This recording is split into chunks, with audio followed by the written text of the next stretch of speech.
All right, everybody, welcome back to Cool's Talks Pop Culture.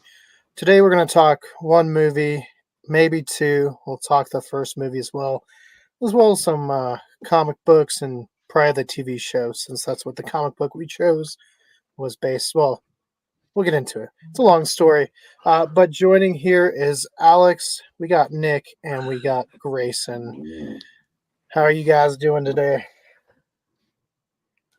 Doing fantastic. I was doing good. that No. made me rather uneasy.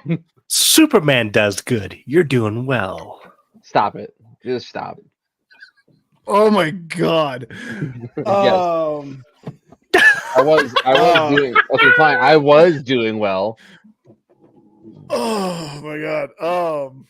I mean, we're talking about Joker, Folie, and Deux, so it's already going so great. Oh, so good. Alex gave it a 10 out of 10 on IMDb. We saw it today. Yeah, just like I gave Crow 2024 two reviews, by the way. I will say I still have not watched a single review. The only review I wanted to watch was Moist Criticals, but didn't even watch that one. I think his was the worst. Well, you dare disgrace Charlie like that? That's brutal. Yeah, I have a Charlie waifu cup. Okay. Butthole. No, I mean, I've seen Grayson, you're laughing like you don't know what I'm talking about. No, I know exactly what you're talking about. That's why I'm laughing. Yeah, no, some other reviews, we'll get to it, because let's start with Joker 2019 first. Grayson, you and me saw this for our second time together with Matt. What were your thoughts with Joker 2019? Honestly, I don't want to oversell it, but Joker 2019 was probably one of the better made movies that definitely spoke to a lot of people at a very interesting time before obviously COVID happened, but it was a film that spoke very deeply to me. I appreciated it very much for what it was. It was honestly, in my opinion, one of this generation's masterpieces in cinema, to be honest with you. Yeah, no, it's still one of my favorite films. The sequel and all the people that say they can no longer watch the first one are being silly. You can still watch the first one. It still is very, very good. It still exists, yes. It still exists, and it's still the same movie. Nothing has changed. Yeah. Yeah. For me, I remember, I forget who I saw it with the first time, but I saw it, really enjoyed it. And Matt wanted to see it, you wanted to see it again, because it was one of those movies where, yeah, obviously it paid homage to Taxi Driver and King Comedy, but there was enough in it you wanted to go back and see if you could pick up some of the clues, as well as see if it held up. Like maybe it was just one of those that, because you enjoyed Taxi Driver or King of Comedy and you like Joker, you enjoyed that one. But it held up really well. I remember still being really impressed the second time. I've watched it multiple times since, and I do have the Arthur Joker on my Joker shelf. Alex, what about you? What did you think when you first saw 2019? So I saw it recently, and I'm kind of one of those guys. It's like everyone's talking about a movie or TV show or whatever. It's like, this is Grayson. You gotta watch this. I've always been very critical of stuff, so I'm like, well, if the the mass public likes it, it might be crap, whatever. And so basically, I always jump on the bandwagon like 3 years afterward. And so I remember watching it, and I was like, this is actually a pretty good movie. Like for a film that takes a superhero villain, which I was talking about this earlier to some other people. Like when it comes to comic books, they're very mythological archetypes. Like comic books are modern mythology.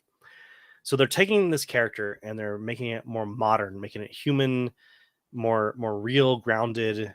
And most of the time I don't like that, but it was so well done. And you actually sympathize with the character of Arthur in the first film. You're like, this guy's got it rough. It sucks, and like you want to like root for him, but then he kind of takes a dark turn. But like overall, like I think it's a fantastic story of like if I think Joker's thing kidnapped Alex. hear me. There we go. Okay. But yeah, it was a fantastic film, absolutely fantastic to take something like a comic book character that's very, this is the archetype for the villain, and kind of ground and make people empathize with the character. I was like, that's pretty cool. It was good. It was good for what it was, because like before that, all the superhero movies have been just solely based on how they were in the comics. But this one is like a real life person, so to speak. Yeah, I mean, and there was bits and pieces. I know everyone will say it was based off of the Killing Joke, which it really wasn't that much. No, There was more no. pieces of the Dark Knight Returns Joker, and that aspect of him being a mental patient that comes out with Batman and goes on the talk show. Obviously, that's king of comedy as well. and even that one, like he doesn't kill the host, so like it's he releases the laughing gas and kills everybody that way. Yeah, he kills his like what's the guy, his like the psychiatrist that's with him, because he breaks the glass and Apparently. slices his throat. Sorry. Nick, what about you? What did you think when you first saw Joker 2019? Okay, so I hope I'm not I'm sure I'm the only one in this chat, but I hope I'm not the only one out there that only ever watched it one time. Not that I watched didn't it one like time. it. It's not that I didn't like it. It's just that I went and saw it in theaters with my parents, and it was. I don't like. The reason why I've only ever watched it once again is not because I don't like it. It's because it's just it's a very heavy film It to is. like process. Like there's a lot, like Alex was saying, there's a lot of realism. It's a guy who's really just essentially just down on his luck. He's broken. And yeah, broken, and then he breaks. He breaks even more. And Well, maybe I he's on the brink of breaking, but then he breaks. Yes, Are- but yeah. Are you he's down. talking? Just kidding. Yes, he's on it. He's on his way to like a snap, and he at one point, yeah, he just does. He loses it, and it's a very real film. It's not even like a comic book film anymore. It's just like it's real. Like I take away the Joker aspect of 2019, and you would have a real person. Yeah. That being said, I loved the film. It was shot beautifully. I think Joaquin Phoenix, as before I went into it, I was really worried because my favorite Joker is Heath Ledger, and I was, I didn't care much at all for Jared Leto's, so I was worried that Joaquin wasn't going to do the part justice, wasn't going to do the role justice. But I mean, yeah, the 2019 Joker almost blew it out of the water for me. Matt, I just want to ask a question before you move on, Keegan. Sorry. This may be too soon, but Nick, like you are a psychology degree haver. I have holder. I have a bachelor's. I have a bachelor's of arts in psychology. I would be, and obviously perhaps the audience as well, be interested to know what your take is, having that knowledge, not for just this film, but also for the second film when we get there. So, like, what were your thoughts for the first film, being an holder of a psychology degree? Like, you want me to relate it to like my psychology like courses and teach and like what I learned in college? Well, sure, yeah, and like obviously, It's depiction of mental health, obviously. Yeah. Like, was it accurate? Was it just like obviously fictional? Would they get right? Would they get wrong? Just briefly, I guess. When you went into the film too, like, did you go, well, I've got a psychology degree, and go, well, this wouldn't happen. This is accurate. Since I don't actively like work in the field of psychology. I don't often think about things on the psychological aspect of life. Okay. Fair enough. That being said, like I definitely thought it was a real depiction of mental health in the first film. Okay. Not so much in the second film, but in the first film for sure. It I don't know if the laughing thing is a real disease or not. I don't think it is. I mean, I've not read every single thing in the DSM-5. There's Sure. I It's a think there very- is something with It could be- laughing because I think Joaquin actually went and listened to something. Yeah, There it you could be a go. reaction. Like it could be like a coping mechanism for. Well, I mean, I thought of stress it or whatever. the way I thought of it too, going into it, was like how we used to classify schizophrenia. Mhm. Schizophrenia used to be back on the DSM-3 and the DSM-4, I believe. Don't quote me on anything because I'm just this guy. On the internet. But the schizophrenia used to be classified into 4 different types of schizophrenia, Mhm. and they would all be classified based off of, like, there was catatonic. Schizophrenia was where a person would just hold a certain position for an extended amount of time, and you couldn't interact with them. They couldn't interact with anybody cohesively or anything. So I thought of that along the terms of that. That's what kind of was happening in the first film. That was kind of Okay. like a schizophrenic kind of disease he had. Now schizophrenia is all just one thing. It's all schizophrenic, and then there's little, all sub symptoms of it. But yeah, no, I mean, I thought the first film was definitely that's another reason why I've only ever watched it once, because it does really touch on the mental health and everything of life. It touches on all of that in the first film, and that's why it's so heavy to process, because it is, you can only see one guy take on so much. Like Sure. Yeah. Arthur in the first film, just he got beaten down and made fun of, and yeah, it's very clear to see why he eventually snapped in the first film. Second film, no, I don't think there was any sort of. I mean, they kind of touched on it just because that's the character's background, but I didn't think it played a part in the second film really as much as it did in the first. Yeah. I think it probably has to do more with Harley, but we'll get to that when we. Yeah, Get to for that. sure. Grayson, what are your thoughts with the first movie and just, I guess, the themes and situations he had to deal with and the realism perhaps there? Believe me, as you know, Keegan, there's plenty that I can talk about on this, but it's a very personal movie for me. Not to get too deep into it and to bare my guts on here, but I related a lot to Arthur and his struggle, especially with his mom. It was, obviously not the way you'd expect, and I don't agree with the way it ended up, but I kind of got it. You know what I mean? But it was a very good movie. It very much spoke to just those that have been, feel just put down and, just continuously and mercilessly just overlooked by society. And it spoke a lot to those types of people. And I could relate to a lot of the issues that were addressed in that movie. And it was just, willfully crafted. It wasn't like it got a little too on the nose with some of its messaging near the end, but it was, it was probably it's probably one of my top 10 movies of all time.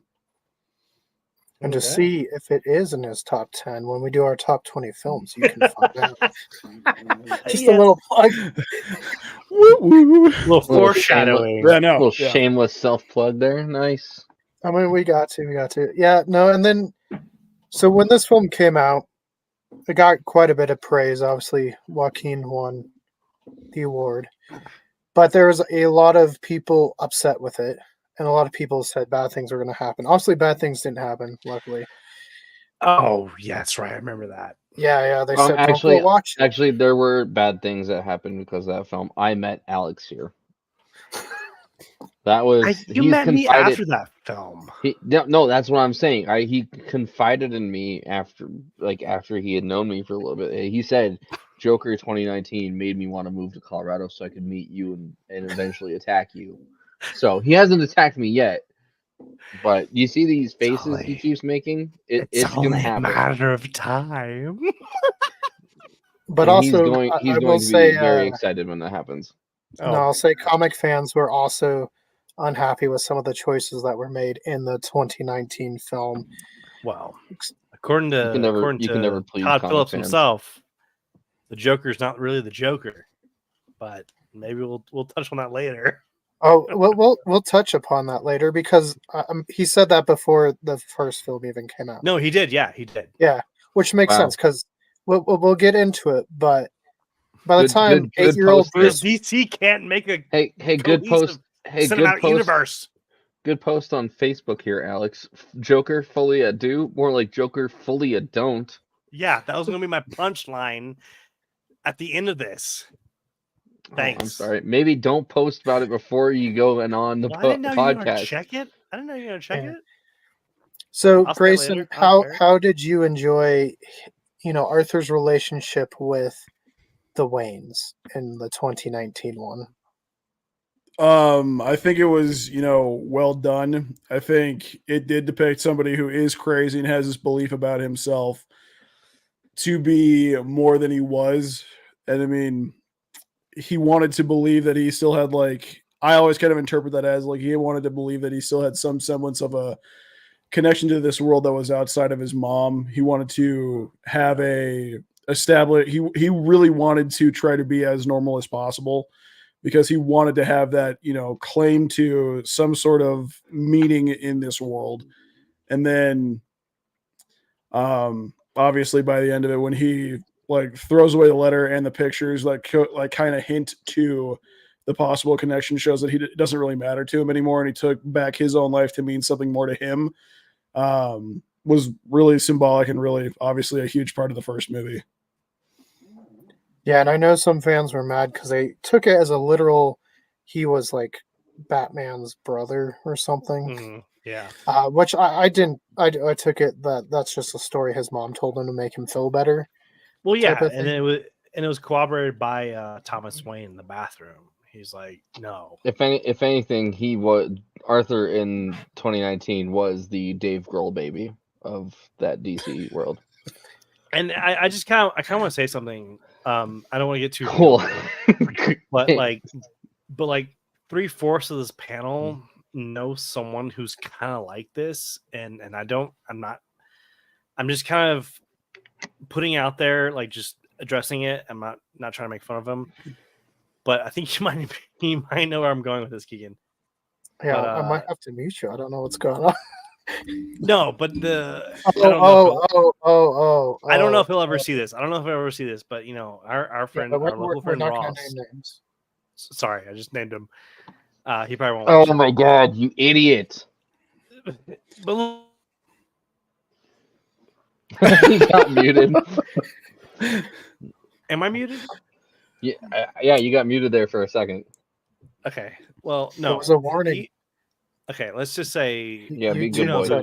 You know who locally.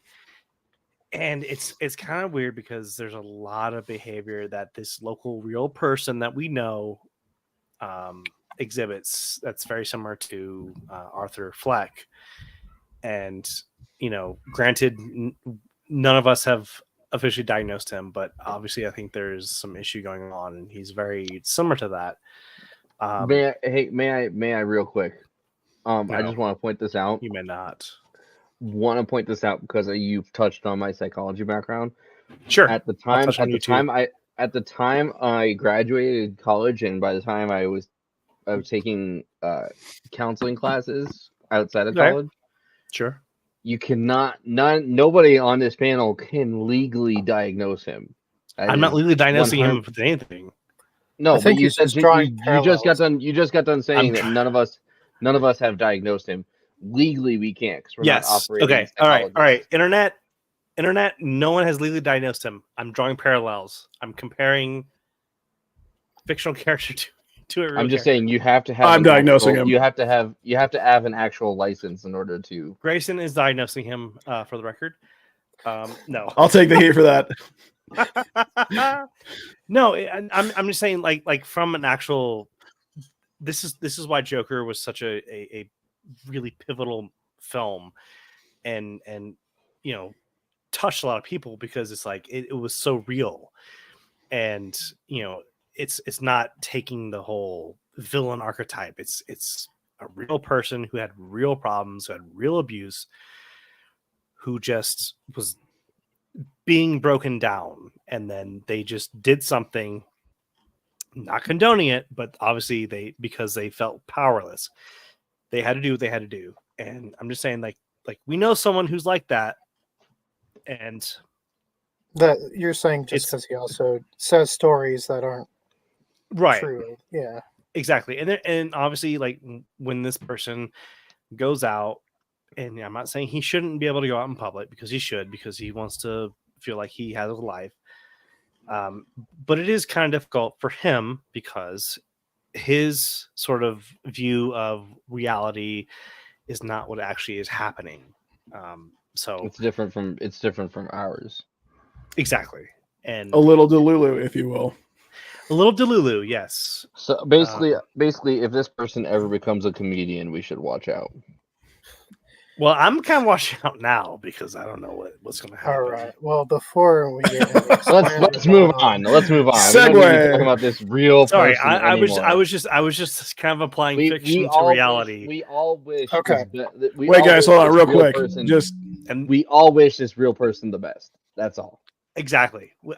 Me personally, I do. Real quick, Keegan, did you see that segue go by? Yeah, I was trying to hop on it. Yeah, so obviously I ruined the podcast again. I ruined everything again. Hey! No, you didn't. Clicks. Clicks. Clickbait.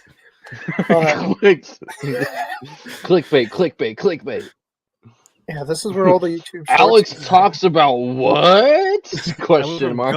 I went from ghost blowjobs to like serious people with mental mental issues. illness issues. Yes, I understand. All right, That's so for after moving podcast. on. Oh, sorry. So we're actively losing viewers right now, so we're gonna move on back to the movie Hey guys, because I can see the no. viewer count. Come back. So obviously, Joker did really well. It was divisive. Me and Grayson obviously really enjoyed it at the time it came out.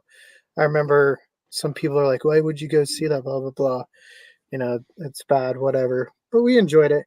At the same time, it did need a sequel. Well, that's the thing. It- There Not was at this all. there's this whole thing of like people thought it was like, oh well, Joker's an incel. They're just making fun of like comic book fans. This is how they're doing it, and that wasn't the case. But yes, also I agree with you. Like, why was there a sequel? But anyway, go on. Sorry. But I mean, one of the biggest things. Okay, a origin story can work, but Yes. where do you go as a fully fledged Joker without a Batman when you're not legally allowed to use Batman? Exactly. And when your in-universe Batman's 8 and your Joker's 50. I mean, at that point, your 20-year-old Batman's going to be beating up a 70-year-old Joker. So, Well, is Todd he? No. Phillips said Remember We're that gonna all the go- Willem Dafoe wants. Remember that all those fan casts. Willem Dafoe's going to be in his 70s battling a 30-year-old Batman. That's not going to work. I mean, he was in his 60s fighting a 20. myself. He was Hey, in he'll his be back 60s for fighting a a Secret Spider-Man. Wars. It was already announced. Spider-Man, bring me Spider-Man. He said that, right? I don't know. Could you imagine if 50-year-old Joker went to like the elementary school and just started beating up on all the 18-year-olds?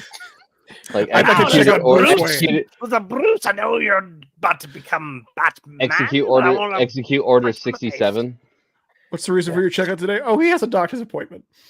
Whack. 67. Yeah, so Todd Phillips, Joaquin Phoenix, after the movie, said they didn't want to make a sequel. And That movie was all it was. They didn't make it to be a sequel. Now, when asked about it, though, Phillips said he would be interested in coming back to make a in-universe Harvey Dent, but not bring back the Joker, just tell kind of another realistic story like that. And I think that's why we get What's some of the fair? elements within this story.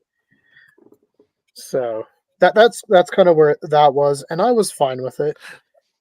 And then they started coming out and telling everybody that there was going to be a sequel to it. And I was worried because at the same time, I mean, it's hard to have Joker without Batman because they're two sides of the same coin. That, excuse me, hiccups. But that's the thing. Like we were sitting in the theater, right? And we saw the trailer for Venom 3, and I was like, "Where's Spider-Man?"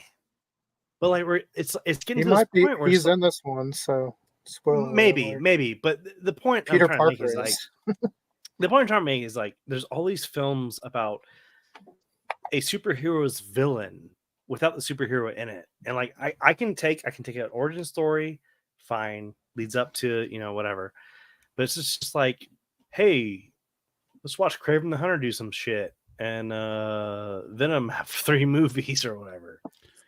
Well, I mean, honestly, too, we watch these films to see the hero. Like, like I'm not saying like we can't have a villain movie to like kind of maybe empathize with them or whatever. But like, again, it comes back to the whole methodological like archetypes. Like, we want to see the hero. We want to see the hero defeat the villain. I don't care what the villain does on a day-to-day basis, but whatever. Anyway, go on. Well, anyway, Alex, like to what we were just talking about, honestly, they could have done, I agree the sequel was not necessary, but honestly, they could have used the musical storytelling method with a lot of different tools. Like, honestly, think about it this way. Like, they could have kept all the elements of, passing on him not being the real Joker, but the inspiration for the real Joker by literally, like, just think of it this way. What if... I think we all knew that was going to happen, by the way. But here's my movie. Let me just pitch you this one, like, this is like a 30-second pitch. Imagine a musical that takes place... Yeah. Alex. Imagine this. Joker is getting electrocuted, and the last events that were leading up to him getting electrocuted are played out as a musical in his mind as he's getting fried. And then it shows the introduction of the actual Joker that they want to introduce as being the new psychopath. And then that's the inspiration as he goes through, because he's playing that all back in his mind as a jolly time because he enjoyed all of it, all the way up through just having to look at the courtroom and all of that. All that just goes through his mind as he's getting electrocuted, and then the movie ends as he just kind of just tilts forward, and then we cut to black. But see, that's the thing. That's what I was kind of hoping for in this film, knowing that fully going into it, knowing it's a musical, and called Folie Deux, which is madness for 2, and we knew Harley Quinn was going to be in it. So I was fully expected to be like, okay, well, this is a Joker movie, a sequel to the first one, where Arthur was kind of a unreliable narrator. He's fully unreliable, but also has someone else who's like kind of, encouraging him. So 2 people who are unreliable. So yeah, but it didn't happen that way. It was just kind of lame. But like your telling of that story would make way more sense, where he's just reliving this and then that's it. Because I mean, even to your point, the heroes win, everybody gets what they want, the system wins, right. But there's a continuation of the story. There's a continuation of the message. Even like, because I've seen some people like trying to say, well, it's the 3 Jokers idea. Oh, it's this and that and this and that. It's like, okay, first and foremost, hard stop on that, because that is the dumbest thing that you could bring up in this. It's a stretch. Joker stories ever. 100%. Anyway, continuing on, you can still have that message inspire other people, because we've done that in other Batman movies, other Batman stories. There can always be a continuation to where somebody picks up the message and continues it on. Ra's al Ghul, Talia al Ghul, even Damian Wayne. It's just, you can literally see how comic books carry this crap on. Dick you Grayson can be this. Batman. Exactly. There is ways you can work around this if you're willing to put in the work writing wise and actually be creative enough to be like, how can we make this work to where it's still entertaining, even though we all don't want to be here, even though we're getting paid out the cheeks just to show up. Right. Well, before we get into it, we'll go into the comic book first. Sure. Because obviously it came out, it was going to be a musical, which I was not fully on board with. But then they said it was going to be Harley, it was going to be Lady Gaga. So you're like, all right, we'll see where it's going to go. Madame Gaga. And so, of course, to do it, we picked Mad Love, which, reading this, I found out they actually made as a comic first. Yes, they did. And then turned it into the TV show. Yeah. But they actually had to sanitize it for the TV show compared to what they originally had.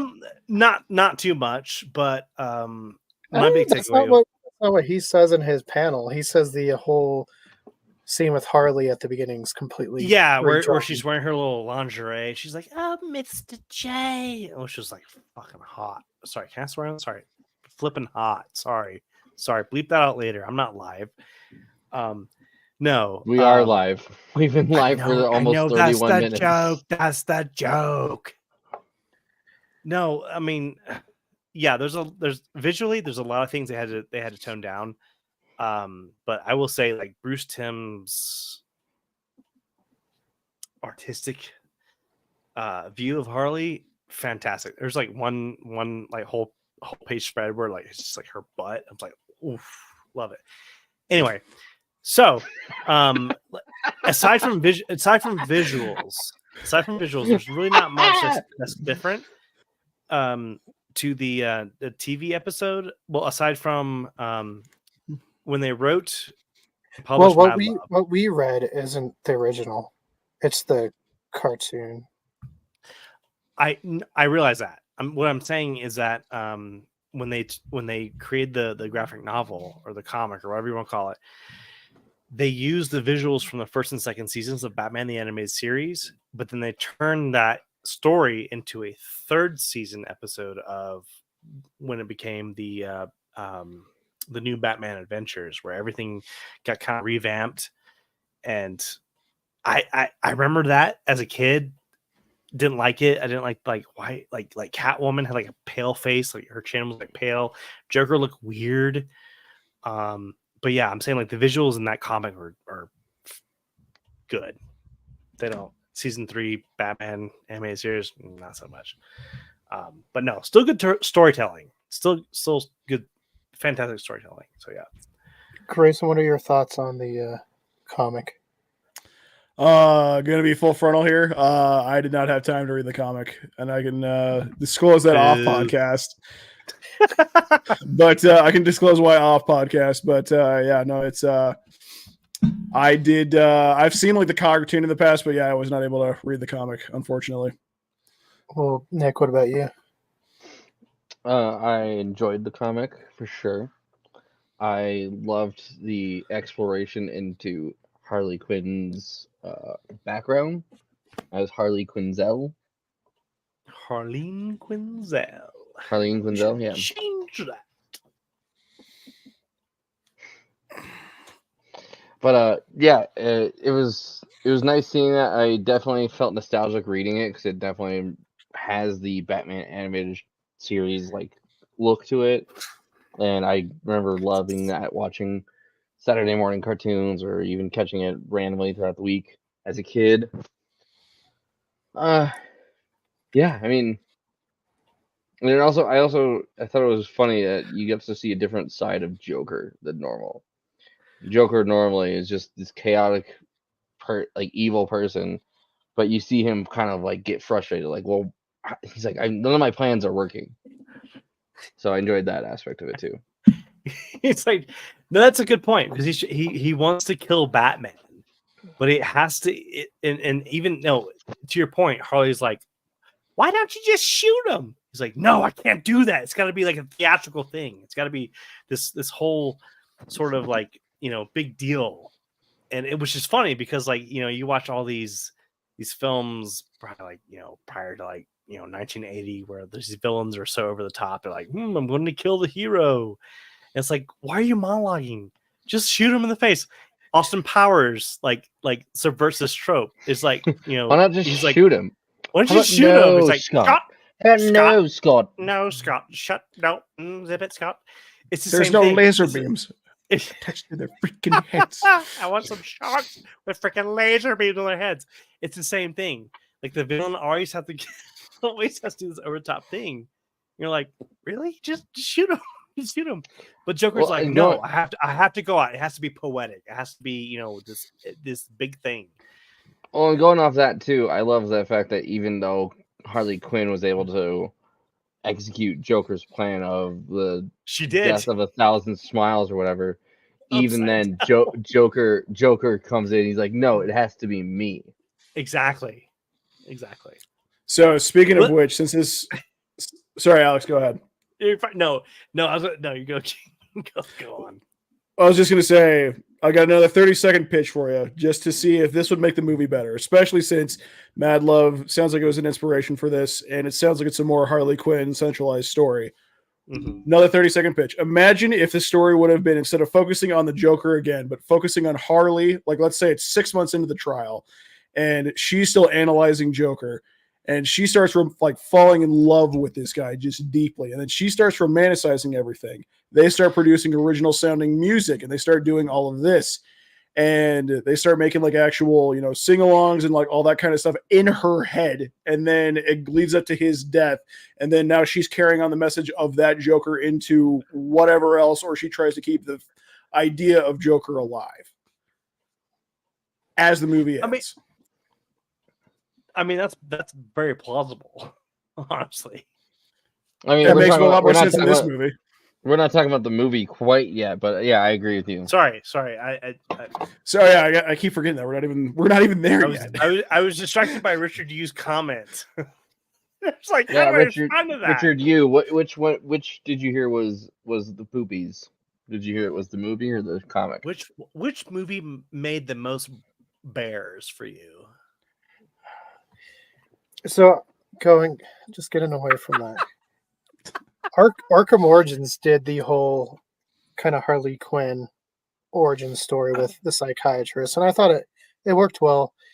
But again, it's not very long. It's not very spread out. We saw it in Suicide Squad where they kind of try to pay homage, but then they took that in a direction they shouldn't have with Harley and Joker. It was just dumb. I don't remember Arkham Origins as well as you do, because I honestly don't even remember Harley Quinn appearing in Arkham Origins. Well, because Troy Baker is my second favorite Joker. So, well, yeah, it was literally in the flashback scene where he's walking down the corridor above the right above the vats. I don't know why they made a sequel. Okay. Yeah, how do I connect to you, my dude? How do I respond? I don't know. I don't know why they do anything. Just why? Money. Alex, just go I to don't YouTube say why. It's all about the money. Here comes the money. So on this one, not on this one. Well, I mean, it's made 80 million, so it's made more than The Crow already. So it's doing something. I was about to say that. Did it at least make its budget back? It'll end up making its budget back. Yes. Okay. So Keegan, what were your thoughts on the comic? Oh my god. The comic. I mean, it's very much the cartoon. So I remember watching the cartoon, and I've read the comic. Grayson knows get more insight for the stories we wanted to make, and we should still do that. That'd be fun to do some little, I don't know, Gotham stories or whatever. But yeah, that's right. You want to do that little side film, right? Yeah, it would be fun.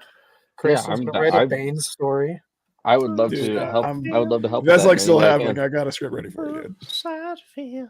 Yeah, no, I want to, and we're getting to the point. I think we can actually make some of these happen. But as far as the whole relationship goes, obviously this is where it all stemmed from with Joker and Harley.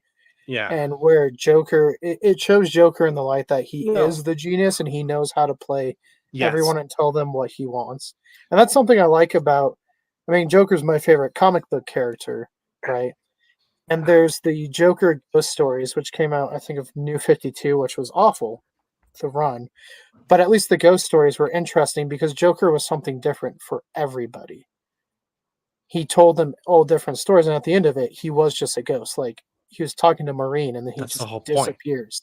Yeah, well, that's the whole point because decent comic book writers who know what they're doing will be like, well, his origin doesn't matter. Like he's always has been. He's he's the archetype villain. Doesn't matter.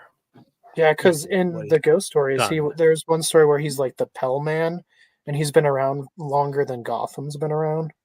He's just evil incarnate, and he's just this spirit, and that's there's some people that were upset that Joker created Batman when Burton made that film, and then of course the 2019 movie did it in a way, but it was more. It still was kind of just a random person killed him. Well, even in the animated universe, even in Mad Love, they reference him being pushed into a vat of acid that created him. But then there's the whole DC animated film Under the Red Hood, where it's completely different. Red Hood is something different. But well, it was him before, because he was just one of the Red Hoods. But there's also the Mask of the Phantasm kind of origin. Mask of the Phantasm. We got to talk about that sometime, because that's dude. Okay, I'll say one thing about Mask of the Phantasm is that being from Georgia, Six Flags Over Georgia, we have all the like superhero rides. So we got Batman the ride, which is awesome. Superman the ride, awesome. And we also have the Mind. It used to be called the Mind Bender, but now it was the Riddler. The Riddler is what it's called. But if you go to the Batman ride, they play the theme song from Mask of the Phantasm, which is Tim Burton's theme, but with like a choral background. They're like, la, la, la, la. Awesome. It's awesome. So yeah. It's going to become a short right there, Alex. There you go. Do it. Yeah. Yeah, and so, I don't know. I think some interpretations of Harley and Joker don't get the relationship, like Suicide Squad 2016. Well, can I say this? The original sort of relationship was, according to Mad Love, the comic and the animated episode, she was a legit actually they touched on it more in the comic, in the graphic novel, where she did go to school for psychiatry, but like she knew that she was hot. She knew she was hot. Used her looks and stuff to get. So she used that to get a degree, and then because all she wanted to do was just create a self-help book. Like all she wanted to do is get famous, get rich. And then she saw the Joker, and the Joker influenced her. But in Joker 2, Folie, it was her influencing him. It was her influencing him. And then I don't even know when she started. Okay. Hey, we're gonna mute you. This isn't the movie yet. Oh, I'm sorry. Yeah, we're not talking. We're still on this stinking comic book, man. Grayson, I just sent a meme to Keegan that I think you'll enjoy, since we'll allude to what you did later. But it's a picture of Jared Leto's Joker, and it's like Jared Leto realizing he has the second shittiest Joker of all time now. I mean, look, I just pretend this movie doesn't exist. Before we even get into the movie, I just pretend Folie is just a fever dream that is just concocted by the madness we live in today. But I mean, honestly, to talk about, do you want to talk about one thing before we go in any further? Like what you brought up, Keegan, and you too, Alex, about just them people being upset about Joker creating Batman. Batman's always created Joker. Their fates have always been, or at least since the 80s, their fates have been intertwined. It's Joker doesn't exist without Batman. Batman doesn't exist without Joker. Look at what happens in, The Dark Knight Returns. Joker goes catatonic when Batman goes into nothing. He does, like, without Batman, the Joker does not operate. So they're both, like, one can create the other depending on how creative you want to get with the story. You can't really. The one thing that I do wish a lot more comic book fans were willing to do is understand creativity instead of just latching onto one narrative and just saying this is the only way it can be. Mm-hmm. But at the same time, with creativity, we get stories like the Three Jokers. Oh, the New 52 crap? Yeah, that's wild. Yeah, no, that wasn't New 52. It was. No, it was New 52. Yeah. I thought Batman sat in a chair of knowledge. Yeah, He's but like, who's the Joker? That was Rebirth. Rebirth created the. Oh my god! I always knew who Joker was. Yeah, it was when Superman fought Dr. Manhattan. Oh my god! The Watchmen. Oh, So- F. so and Grayson, F. Grayson, real quick. Yeah. I just wanted to make one comment, and I kind of made it earlier, but going off of what you said of, like, people don't accept, like, comic book adaptations with creativity. They just want it to be exactly how the comics are. Yeah. That is one thing I don't like about comic book fans sometimes, is that there's no pleasing them. I remember going and seeing Avengers Infinity Wars in theaters, and at the end he pages Captain Marvel. I remember walking out of the movie, and these two guys in front of me, the one guy's like, "Oh, I'm sorry, it's Mrs. Marvel," and I was like, "You need to, like, just, like, I don't know, go touch grass, get outside, drink some water, go talk to any human being. So Just talk to anybody. Stop being that kind of person." So Yeah, it's like my dude. You're making fun of someone who has actually learned the lore, and then they're like, "Oh, I'm not making fun of them. The visual concept of the lore, like doesn't meet their standard." And they're like, "No, this isn't happening in the movie in the comic books." And you're just like, "You fucking nerd, go touch grass, nerd." Well, hold on. Guess what? No, You were there with them. You were there with them. There is a difference. That is not even close to what I'm saying. I'm saying what you need to do when you go see a movie or anything of creativity, you need to accept the creativity behind it instead of just wanting a shot-for-shot remake of and that's fine. The book. No, hold on, Alex. Before you get too upset about this, if you want to make that argument, I understand and I appreciate and I respect it because I've been that dude and I've been on the receiving end of that dude. It happens. Phrasing is not great on that, but yeah, I know. I heard that as soon as I said it wasn't great. Anyway, what? Go on. If you want to go on with that argument, at the current point in time, what was Captain Marvel called? Captain Marvel. So they were out of date because Miss Marvel is now Kamala Khan. Miss Marvel is now Captain Marvel, and Miss Marvel has become Kamala Khan. So technically, they're complaining about stuff that's outdated. Yeah, if you want to make that argument, it was. And then the original Captain Marvel was what's his face's Kree character? Marvel. Well, the original man? Captain Marvel was Shazam. Yes, he was. That's true. Yes, that's true. Was. And they had to change the name because of Marvel Comics. Mm-hmm. Swooped in and took it. So when people say, "Oh, he's Shazam," like, no, he's not. He's Captain Marvel. They changed their name because Marvel Comics was like, you can't use Marvel. You gotta use the wizard name, Shazam. Okay, and I'm like, that's dumb. All right, he's Captain Marvel. That's why Elvis was like, hey, Captain Marvel Jr. That's what I'm talking about. Awesome. We're still talking about this comic. Hey, real quick. Can I take a little break real quick? Yep. Just let's. There you go. He's muted. Just go pee. Go pee. You didn't have to say it. I was trying to mute it so that doesn't come out. All right. So he's got a whiz. Sorry, moving forward. Oh. Gotta rein us, Keegan. You're the maestro of the bag of cats. You gotta rein us in, dude. I know. I thought about pushing the mute button a couple of times. But so where were we? Because I feel like I feel as lost as watching the Joker movie right now. I'm going to tell you, Grayson, I didn't hate the Joker movie, but I didn't love it. If that makes sense. I still am kind of processing my feelings on it. It's just. Here's the way I can put, at least before we get too deep into it. Cinematography, beautiful. Acting, top tier. Set, just design, everything, superb. Story, can I say, or I'm going to say a mild cuss word. Story was ass.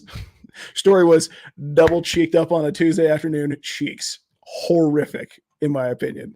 Everything else, it wasn't too bad. I don't mean to get... And I don't know. There's a lot of we'll get to it, but there's a lot of parts of the story where I was like, it's different, and I think a lot of people are just mad. Like I watched one review where they were just mad because now Harley's the person leading it, but it makes sense for the story. Like Arthur's not the same Joker, you know. I He's mean, not- I get. Even then, Sorry, even then, continue. I didn't really get the sense that Harley was leading anything at all. Oh, I she was thought it was manipulating the whole time.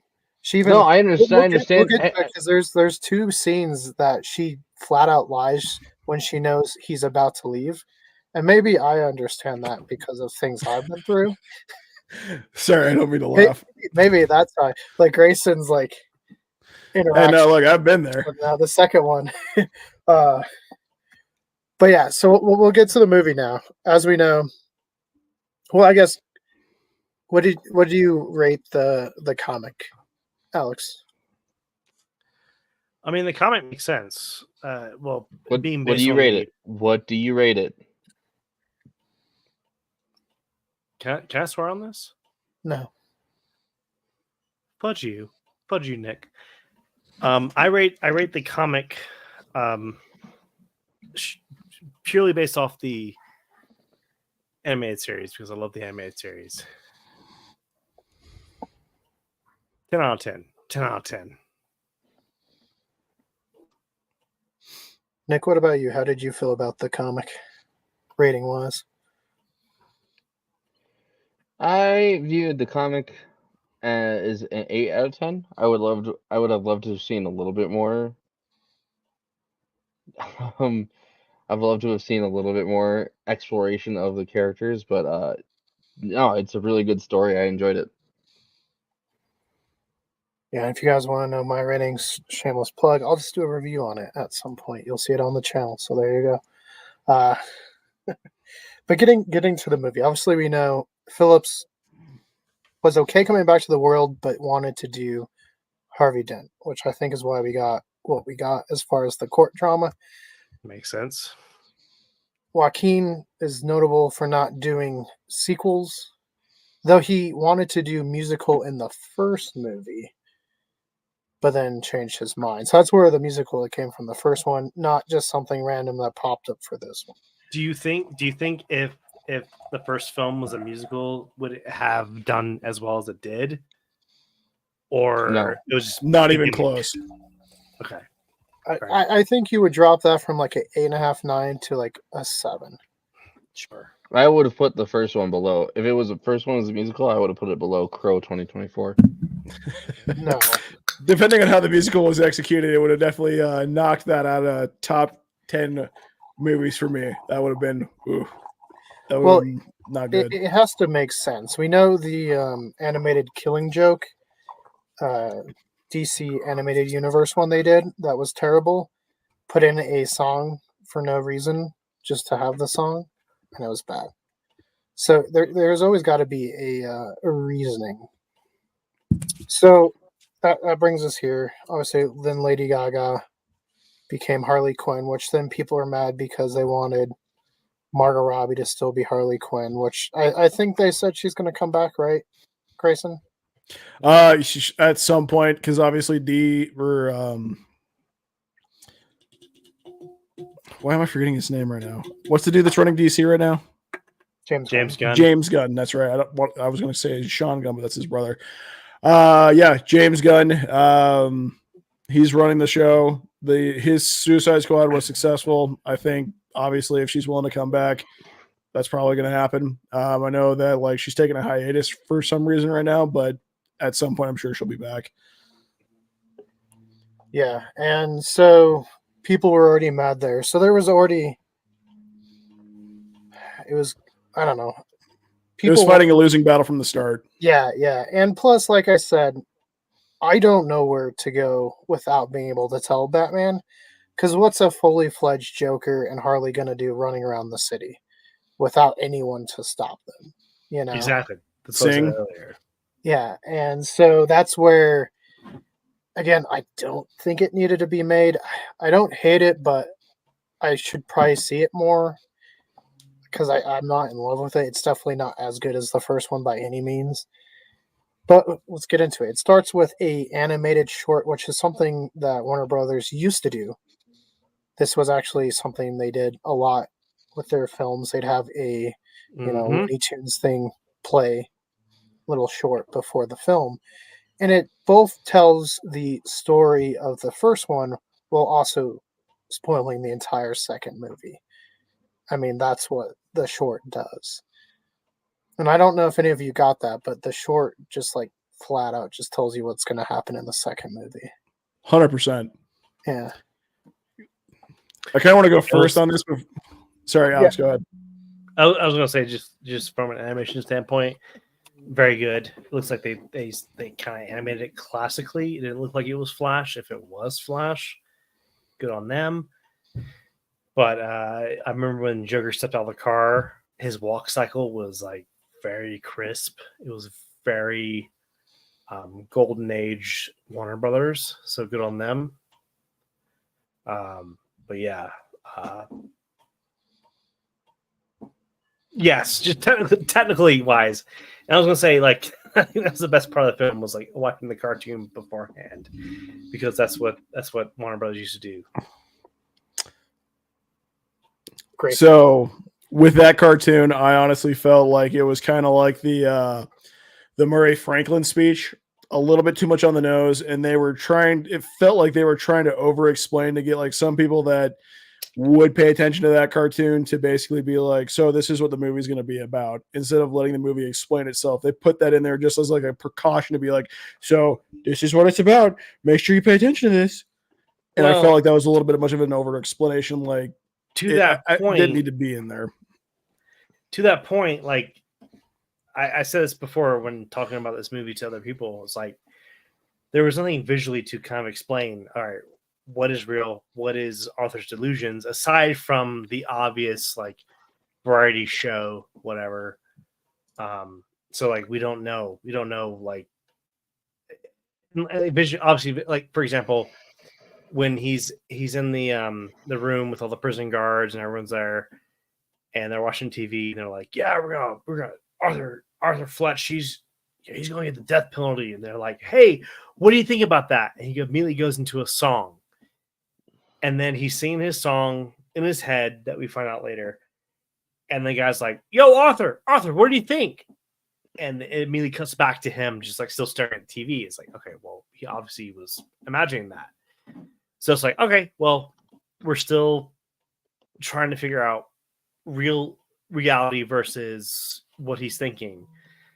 And nothing's really kind of like making that true. So I don't know. That's why I think there's parts of Harley Quinn's character that I think don't exist. But that's for future. Well, there's two scenes where one for sure I don't think she was real, because the alternate ending she wasn't. So that's the spoiler. There's 3 different endings, and we'll talk to them when we get there. There's 3 endings. Okay, cool. Yeah, and this is by far the best one. It was bad. Some of these endings, I don't know. The cartoon was kind of fun, but at the same time, I was like really worried where the film was going to go from there. Sure. Because it was, I don't even know how to describe it. I will say I was like, oh man, it's one of those movies like if someone like walked in on me watching it, I'd be like, oh, embarrassed, just at that portion. Nothing. Yeah, you cover yourself. Mama, no. Oh, Mama, I'm not watching anything bad. The story opens up 2 years after the events of the first film, and so we find Arthur in prison, and Brendan Gleeson is one of the guards, and I thought he did really well in this movie. Oh, he did great. Fantastic. Yeah, so when you brought in some of the bigger name actors to act alongside Joaquin, I think is when Joaquin had his best moments. For sure. Like what's his name? Coogan's, who does the interview? Steve Coogan. Yeah. Okay. I just want to say one thing. So Steve Coogan plays a character called Alan Partridge. And I want there to be an outtake where Steve Coogan plays his character as Alan Partridge. He's like, oh, all right, so Joker, oh, tell me about yourself. Like interviews him as Steve Coogan, or not as Steve Coogan, but as Alan Partridge. but I doubt that because I'm sure Todd was like, no, it's a serious film. Shut up. We'll see how serious of a film it That's- was. But it opens up. We find him in jail, and it's a kind of a long one shot where he's going to go talk to his lawyer, right? Grayson, do I have that right? You're muted. Grayson, you're muted. You're still muted. Am I muted now? No, we can Nope. hear Am I muted? So are you talking about when he was going from the E block to the B block, and then he runs into Harley? Is that what you're talking about? you. Yeah. Yeah. So he's going to talk to the lawyer, and they're trying to create the Joker as a separate personality from himself, and trying to create the insanity defense in order to get him out of the death penalty. Yeah, which is something that happens kind of in real life. We always hear that something bad situation happens, and they're like, "Oh, he was mentally unstable." And here, it does play with at least what the cartoon was trying to say was the Joker was the separate entity, and by the end of the movie, the Joker does win. But we'll talk about that. But yeah, then he meets Harley, which early on in the trailers and everything, people were getting really worried that she was just a mentally ill person that was alongside in the prison. And we find out that it's much more in line with the comic iteration where she is going to school for psychology. Her parents are wealthy, but she just really loved the Joker. So it's a little bit different, but at least you can kind of see some comic inspiration there. It's the So creativity. I was at least pleased, especially when they said her name was Harleen Quinzel. I was like, oh, they actually gave her real name. Now she goes by Lee in the movie, and they're doing the choir or whatever, and that's kind of where we see songs starting to come in. Grayson, did you have something to say? No, I'm chilling, man. You're just listening. Okay, I thought you wanted. Well, I mean, I can say, kind of Nick's point. I appreciated the ingenuity and the willingness to kind of take liberties with Harley Quinn because she is essentially a red flag girl doing red flag girl stuff throughout the entire movie. So I appreciated that. So Yeah, and we'll get to that. But he goes, and I enjoy. You would see some of the interviews more from an interview type of frame. It wasn't the big, wide landscape, but it was more of a 4x4. And they're trying to say, he's has like two personalities, bipolar or whatever, and that he'd black out. And so you actually see him mimic that at one of the court scenes. And although this movie is in the court or Arkham or musicals, there's really three scenes within this movie. But yeah, I guess let's talk about Harley, because I know that's been a lot of people's biggest issues with the film. Not her acting, but just her story change and how she's now directing or leading the Joker. See, I didn't really have a problem with that. I honestly thought it was something new. It was something different. Plus, I mean, leading up to how the movie ends, it's not the Joker we know. It's not the Joker that we have come to appreciate. It's somebody different. So I think, I mean, honestly, when you look at somebody who is on medication and going through like physical and mental abuse in an insane asylum, it kind of makes sense. She's pulling the strings, kind of just pushing him along because he's just basically being controlled to stay in his box. It makes sense to me.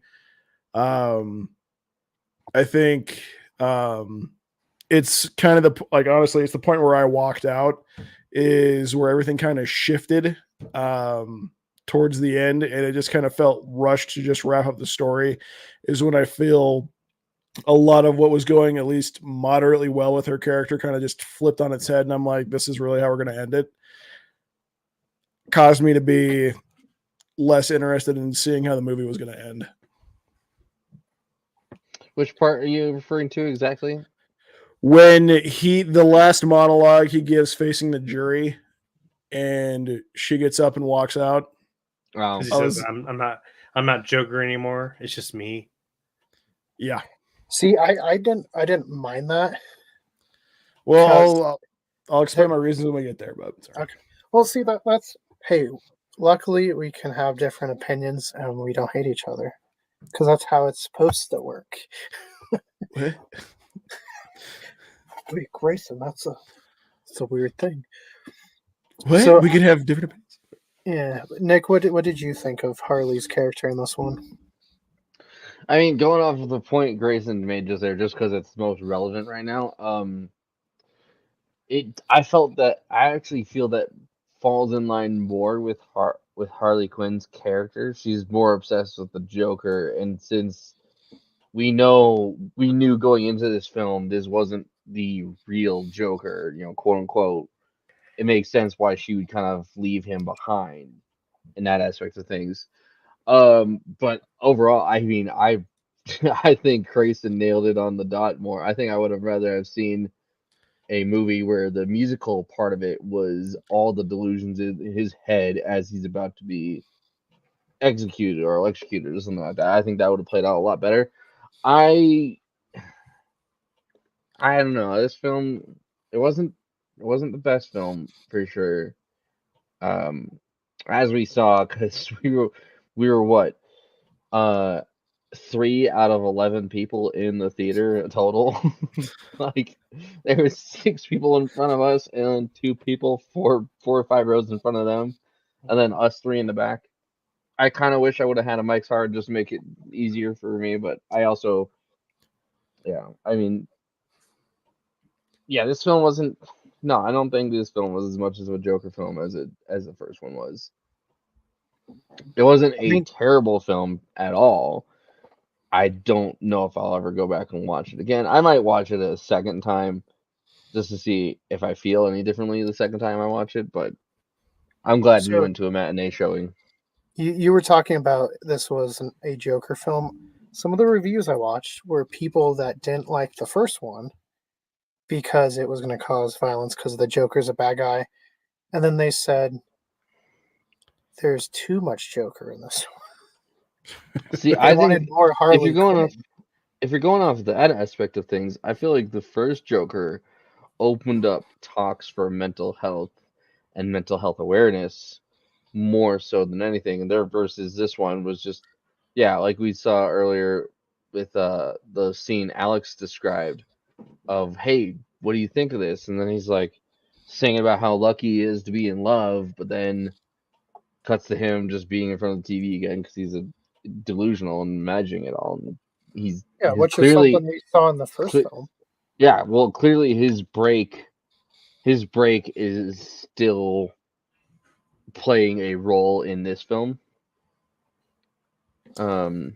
This film for me felt more like an Arthur story versus a Joker story because it focused more on Arthur anyway, and then him having the slight break in court where he was like, I can't take this anymore, and becomes the Joker again, but then feels a little bit of remorse about doing that. It's much more of an Arthur story than a Joker story for me. We'll see, and I think there's three scenes that lead up to why he made that decision, or why he couldn't do it, because he was riding high, much like one of the songs, right? You're riding high in April, down in May. Yep, that's life, Frank Sinatra. Yeah. But as far as the breaks, that's very similar to his Murray one, where he was in the hospital dealing with his mom, but imagining he was actually on set of the Murray Franklin show. Mm-hmm. Alex, but I mean, yeah. Do you have any thoughts to say, Alex?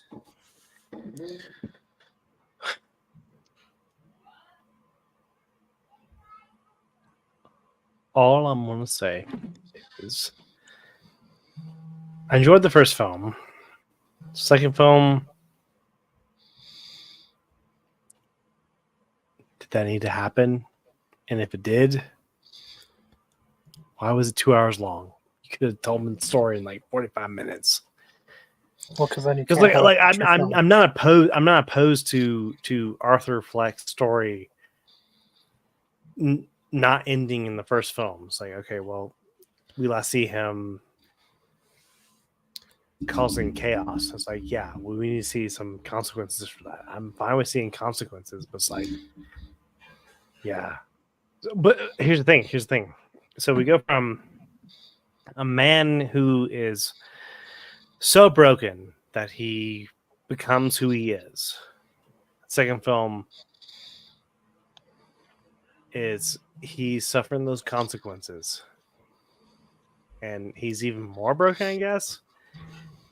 But yeah, then Harley Quinn shows up and she's like, I'll be your motivation, baby. I'm a fangirl. I'm fine with her being a fangirl because that's, like you said, that's what she is. But then, like, she's the motivation for everything. And, like, he doesn't do shit the entire film. It's all because of her. So, like, which is kind of the opposite of what the Joker is. The Joker... Of the real Joker, right? The real Joker... If you look at Arthur's story from the first one, right? With, what was her name? Zazie Beetz.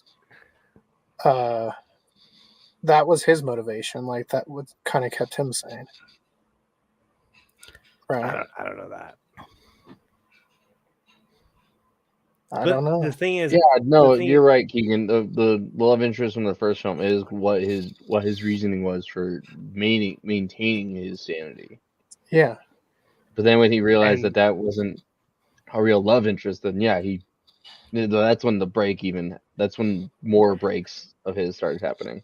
Yeah, and so Harley being the manipulator and having the psychology degree or whatever, going to school for psychology. Allegedly. It's no, they said it. But the lawyer said it, like, oh, she's playing you, Arthur. She's playing you. But she is. There's multiple scenes where she's. No, I agree. But the problem is that I have is, at what point does she become fictional in the film? Because we know he has delusions. Because you remember when he represented himself in court, he's like, "There's no Joker. It's just me," and she just got complete. She got completely turned off from that, right? Because she's just a freaking weirdo fangirl. And he calls her on the payphone and leaves her a message. And you see her like in the next scene with a revolver to her head. We don't see the result. We just see that. But the next time we see her, she's on the stairs, right? Okay, but we're not there yet. We're not there. Oh my god. This whole movie's so dumb. Yeah, Keegan, what part are we on again? We were last time I remember before we went off on a diatribe, we were in the transfer to his lawyer's office. First scene. Sorry, okay, everybody. So yeah, so back to that. I gooped again. What are we? So then he goes to talk to the psychiatrist. She determines he's fit for court, and then he then Gleason then tells him that, hey, got you into Sing. You can go do that because you've been such a good inmate. They go do that. That's the first intro to Harley, right? Yeah. As far as when they first communicate, because I guess because she did the whole thing when they were. This is direct interaction. Yeah, but it's when they first get the alone time to talk, and then that she's telling him, "Hey, I grew up in the same place. My life was just as bad. I got put here. I really enjoyed what you did. I've never done anything with my life," which we find out all lies. Yep. So what's the next? Do you want to talk about that, or what's the next point we're talking about? Going off of, can I say something real quick? Going off of Alex's question of when does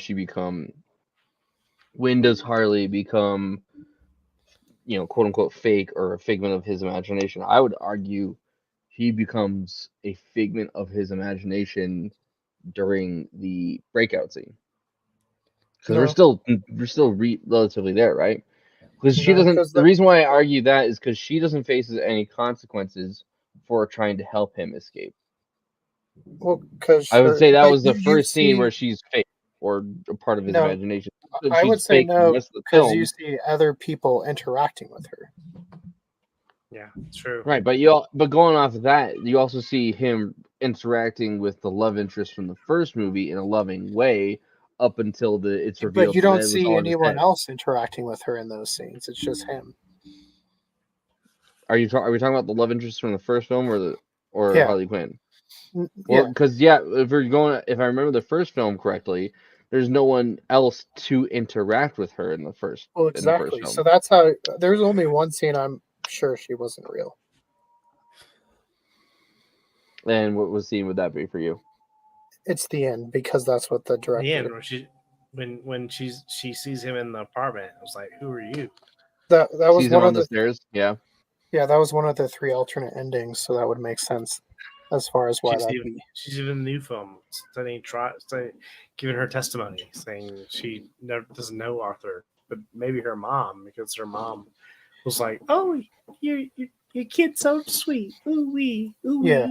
So why doesn't she get any repercussions? Because, like they said, her parents are very wealthy and they can easily just pay the guards off. Because I think they pay the guards off when she goes into the jail cell, anyways. I would say then the jail cell scene is where she's not real. She's a figment of his imagination in the jail That's cell. what I'm thinking too. That's what I think too. I Because thought so too, but then we get a scene where they meet towards the middle where she tells him she's pregnant, yeah, and that could only happen if that was real. No, not necessarily. He could have imagined well, that can too. only happen if she was ovulating at the time, and then Alex? all that. But if she's a All right, figment Keegan, what's of the his next scene? imagination, then Yeah. So I think I agree. I agree. When she comes into his cell, it's his imagination, because she goes, "The guards let me in," and then she goes, "Oh, have you stopped taking your medication?" He goes, "I have." So by that cue, it's like, I think at that point, this is all just in his head. Yeah, but she paid them off to get him into the singing class. We'll see. How pay him off. did she, but no. To Keegan's Keegan, point, you're we mixing that up don't though know because that. no, Keegan, you're Well, mixing that up though because the Do we? singing class comes we? before. The singing class comes before. I know, she but goes how? hold to on. jail cell. To Keegan's point, we could, like, if we're going to talk about how we don't know what's real and what's fake, like from the first one, we don't know if that's real or if it's fake. So it's just illusional enough to ride that line. So there's nothing really. We do. How because, do we know like, that for sure? Because the director tells us so. Like, with Todd Phillips tells us, like, we see something beforehand, and then we see all this in between, and then we get to the end point. Like, for example, the lady in the apartment. He's like, "Oh, you're in my apartment. Oh, yeah, great. I love you so much." And then we get to the point where she's like, "Who are you? Why are you in my apartment? This is scary." So then at that point, like, visually, we are to assume that, like, everything before that was all his delusion. So there were visual cues that this was his delusion, and they didn't do that for this film. Which So drives based me on nuts. Todd Phillips's words, it was one of the scenes he picked out to actually commentate on because he liked how it showed her manipulating Arthur's weak psyche. And what's So I'll take that. Yeah, the jail scene where she gets in, he talks But about how did she get in? because she bribes the guards. Her parents are wealthy. Well, we don't know that. We don't know that. Like, it's They do say that. They say that in the film. They all say she says her is like parents are she poor. said, but all she says is like, "Oh, I told." Well, the how do we know guards the that- how do we know the guards were bribed, Keegan? I don't remember Exactly. that being That's my specified in the point. scene, That's my in point. any scene in that movie. That's But my I think, point. Is just she says like, "Oh, they let me in. I asked the guards, they let me in." We don't know that. I mean, so. I mean, I can understand. Like, here's I can like understand where Alex to Keegan's your. coming from, but I just respectfully disagree. I mean, Alex, to your I'm point just coming too. from If watching Todd Phillips talk about the actual scene, so that's why I'm telling you what I'm telling you. but we shouldn't see have to what watch Alex a is talking commentary. about. Well, yeah, we shouldn't have to watch a commentary, but at the same time, Alex, think about it this way: if there's no cue like there was in the first movie, we have every reason to suspect that it's real. Mm-hmm. Sure, and that's the whole point that I'm also trying to make, is that, like, there's only one visual cue that I picked up on, that was like, okay, well, this is Arthur's thing. And it was when they were trying to transfer him from his cell to the other wing to meet his counsel. And it was 3 guards escorting him. They all had black umbrellas. And they actually, like, towards the camera, they opened them up, lifted them up. And then Arthur in the rain looked up, and those all 3 umbrellas like changed different colors. I'm like, all right, this is obviously Arthur's sort of Because visual. his delusional And that's colors are the Arthur Murray right. show. All Right, the and that's- delusions always have the Arthur Murray colors. Exactly. And from that point, I'm like, visually, it's like, okay, well, if there's anything like this, that means it's his delusion, which is great. Like that, you're showing us visually what that means. But it never happened, other than like the obvious sort of like variety show, where it's like the Harley and Joker show where she shoots him or whatever, is a show. And like that's the like visually that's how it goes. But like outside of that, like we don't see anything toward whatever. There's nothing visually that shows us, because when it comes to storytelling cinematically, we show, don't tell. There's nothing that shows that. Well, it's color. It's the Arthur Murray color, because that's what it's been since the first film. But it is color. But aside from the umbrellas, everything else past that is in his head when he's at a variety show, and that's it. But clearly, we know that at that point it's his delusion. But also, for example, when he's in the prison, or not the prison, but he's in the hospital, and he's watching TV with all the other inmates, and they're like, and one of the guards is like, hey Arthur, what do you think about going on death row? Because that's what they announce on TV.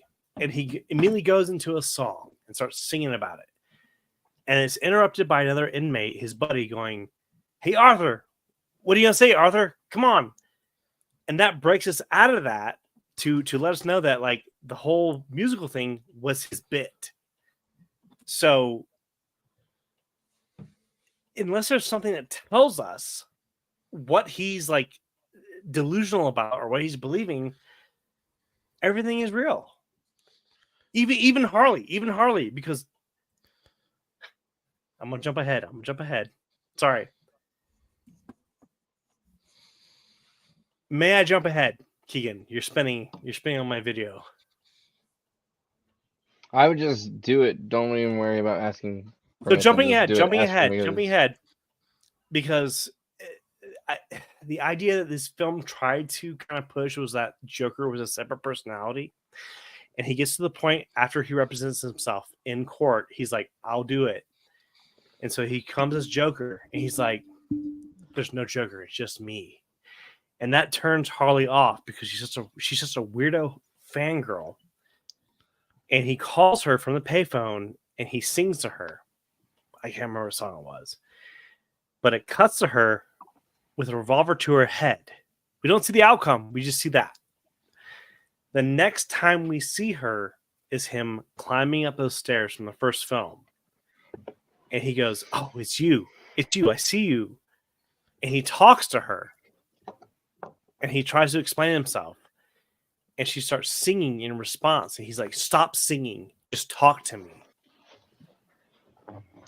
So, like, are we to believe that, like, she freaking offed herself in the previous scene and this is a delusion? Or everything's a musical at this point, so it doesn't matter? No, I think if you want to talk cues, this one's musicals. Like, Yeah, so anytime they go into a song, that's your cue that it's not real. So And yeah, that's she's why singing he's with trying that to- in your response. Yeah, sorry. But that's the thing. That's a good. Like, That's she a said, way to think about it. Sorry, Alex. I'm not trying to interrupt you. No, Keegan, that's a very interesting way to think about it. Sorry, Alex, go ahead.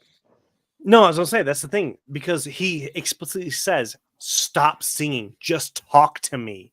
And that's at that point in the theater, I started laughing, because it's like, thank you for being logical. But like, that's the point.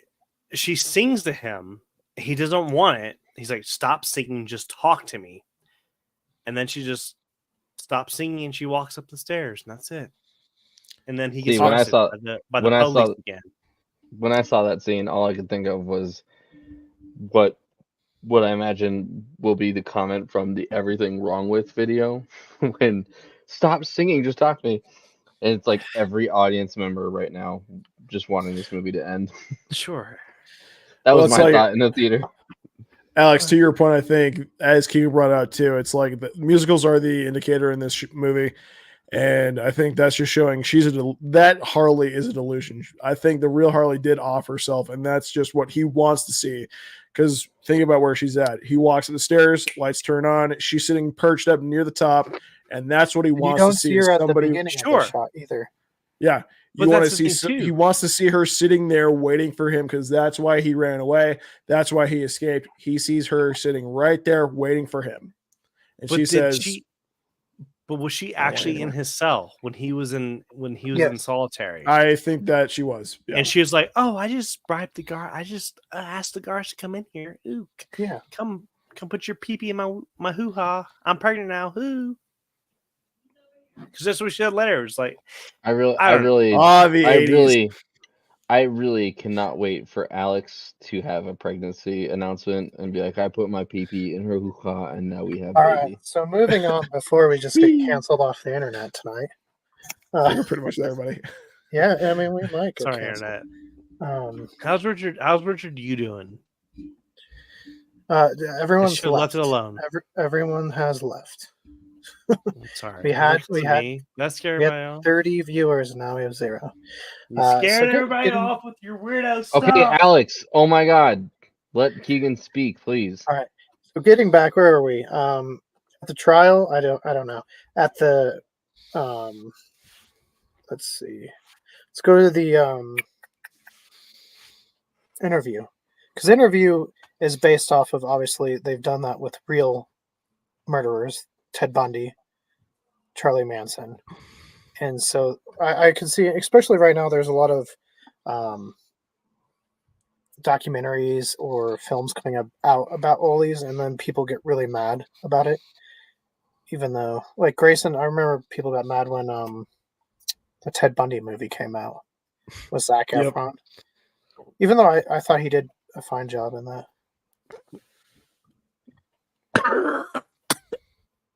Sorry. So what are we talking about next, Keegan? I was trying to talk about that scene, but I feel like we've been derailed to the end of the movie. Trying to think. Well, I mean, are you talking about the psychiatrist interview scene, or are we talking about the Steve Coogan interview scene? Well, let's go to the psychiatrist, because was she the same lady from the end of the first one? That's It what I definitely thought. seems like it. Yeah. Okay, That's what I thought. that's what I took away from that one. So that means he didn't kill her at the end. Well, of it was implied. It was implied because he walked out leaving a blood trail of footprints. So he's like, "Can I have this?" Like, Yes, it was implied, but if she's the same one from the first film, then obviously it did not happen. Again, just like the Obviously first. it did Actually, not. if you look at like music too, because if you think about it, in the first movie, music was also a cue for his delusions too. Mhm. So he's listening to "That's Life" on his way out, blood on his shoes, whole 9 yards. So it's him envisioning him killing her and escaping, but Okay. she's not. I mean, obviously she's not dead because it looks like it's the same person. So Illusions. And yeah. also, the hallway in that scene was much brighter than you saw in the rest of the Arkham. yeah, So color-wise, again, I think color and song, like you were saying, is a big indicator of his delusions. And you see that in the first one too, after he shoots the 3 kids on the subway.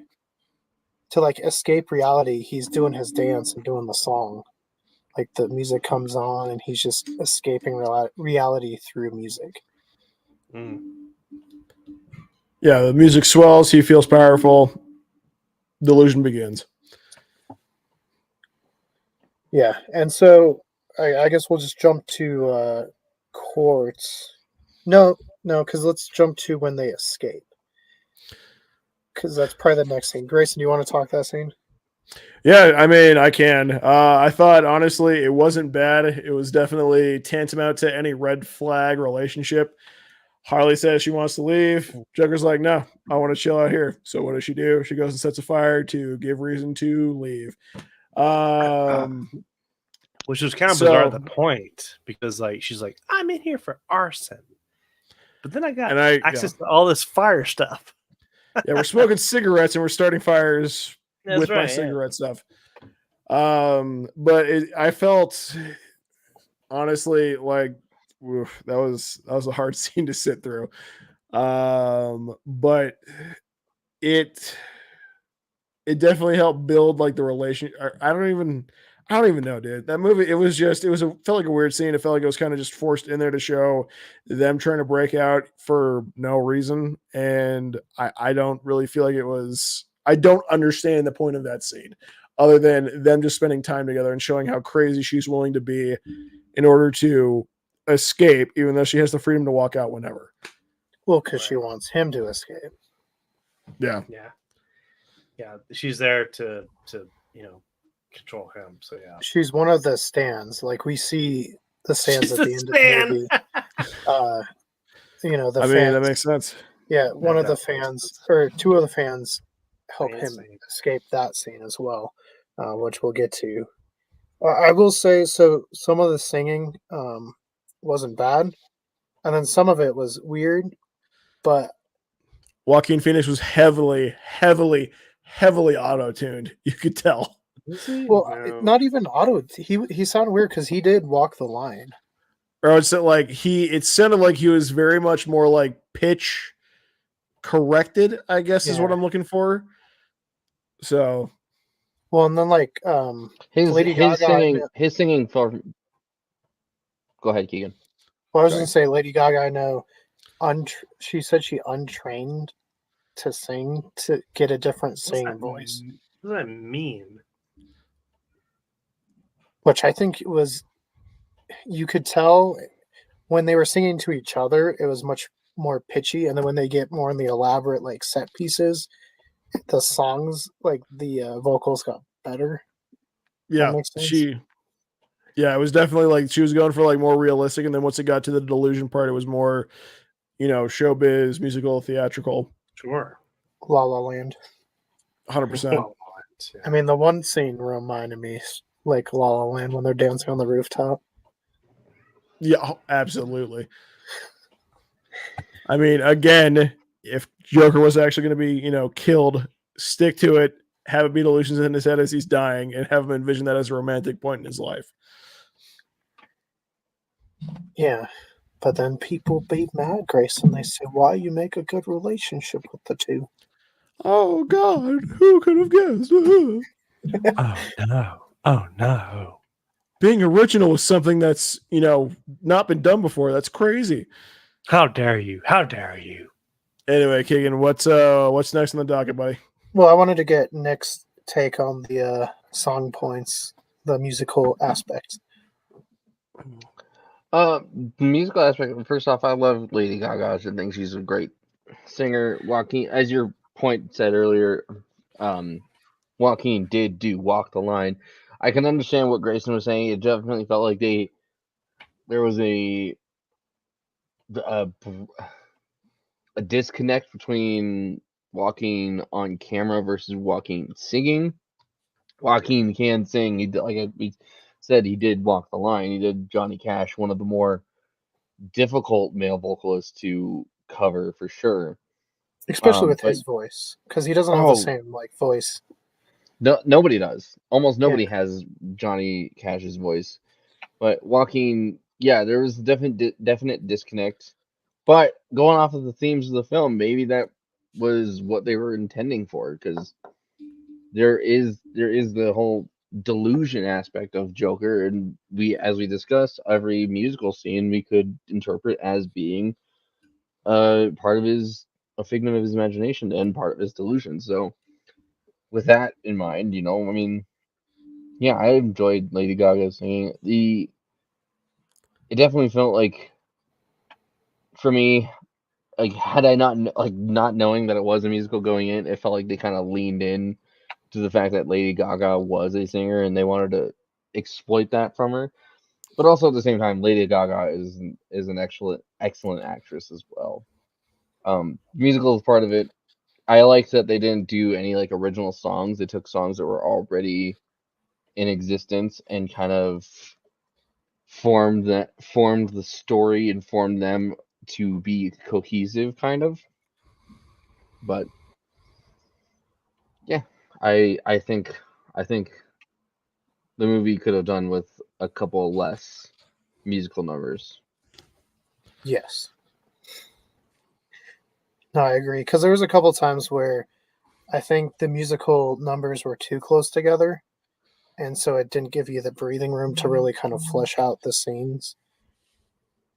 Moving Well, and forward, if that makes sense. even then, for me, some of the musical choices just like I understand the variety hour, thing, but to revisit that like more than necessary felt like they visited too many times for me. But yeah, musical aspect of the movie, I enjoyed it. Definitely felt the disconnect though that Grayson just mentioned about the difference between walking on screen versus walking in the studio singing those songs. Well, Grayson, what did you think of some of the people that were making up like the other cast of characters within the jail? I thought they were fine. I thought they were definitely good supporting characters. They gave just enough attention to themselves to stand up, and they were not, overtaking the scene. They progressed the story, and I thought they were just fine. Again, a lot of the background of this movie, in my opinion, was fantastic. So the background characters in the jail cell and the additional characters that were there to kind of provide extra bodies, 100% had no problem with them. Yeah, I mean, and some of them become important as we go on. I mean, Brandon Gleeson, obviously, he's one of the lead guards, and is at the same time he's like trying to be friendly. I think he kind of respects Arthur, like his character respects him, but is jealous in a Tell way. us another joke. Arthur, tell us another joke. And No then joke for us today. one of the inmates, Ricky, was that his name, Ricky? Like the younger one? Yeah, I think so. Yeah, so he starts out kind of shy like Joaquin, and then seeing what Arthur's doing, he gets more and more, bold with what he does, and then the guards end up killing him. And that's one of the three scenes I think turns Arthur to not want to be Joker anymore and just takes responsibility, even though I don't know if he believes it was all him. I got a lot to say on that scene when we get there. Anyway. Yeah, me too. Well, so we get to court because that goes pretty quickly. We arrive in the courtroom. We meet a Batman villain who's not a villain yet. Grayson, who do we meet? Oh, we meet a Mr. Two-Face, Mr. Harvey Dent. Sorry, I'm getting ready for this because that bothered me so much. Anyway, continue. I couldn't tell what he was going for as far as who he was trying to be Two-Face as. Are you talking about like Two-Face the actor? Or are you talking about Joaquin Phoenix? I think I knew Grayson what was trying Grayson to was be. doing. No, I knew what Grayson was doing. No, the actor who played Two-Face, or Harvey, kind of becomes Two-Face at the end. I feel like he was kind of going for more like the Aaron Eckhart, like the 80s judge, maybe a little Rudy Giuliani, like justice and power and taking back the streets of New York type deal is definitely what that guy was kind of going for, especially with that 80s yuppies kind of look. He was definitely going for that Rudy. It felt like Rudy Giuliani in the 80s.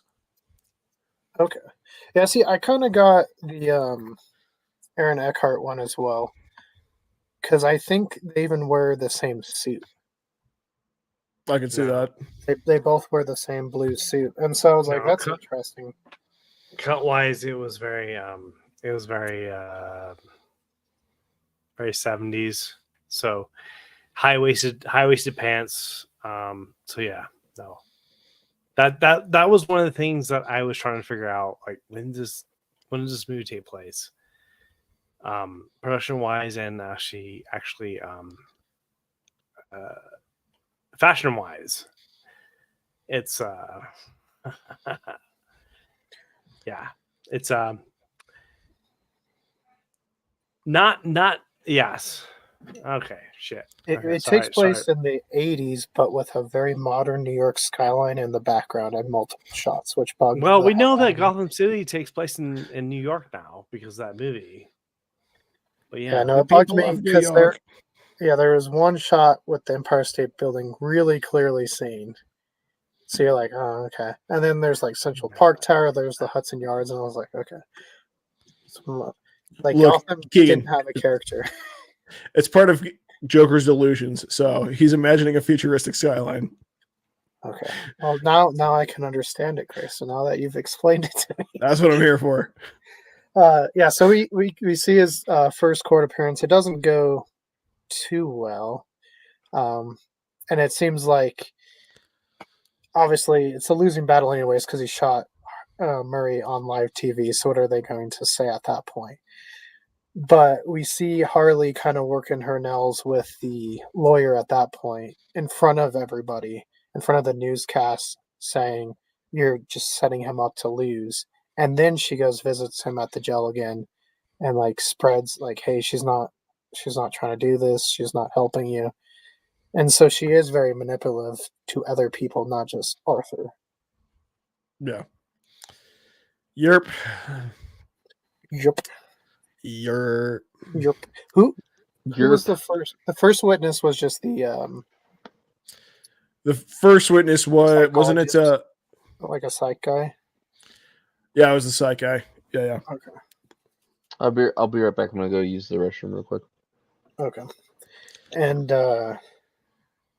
trying to think. Grayson, what's the next big scene after that?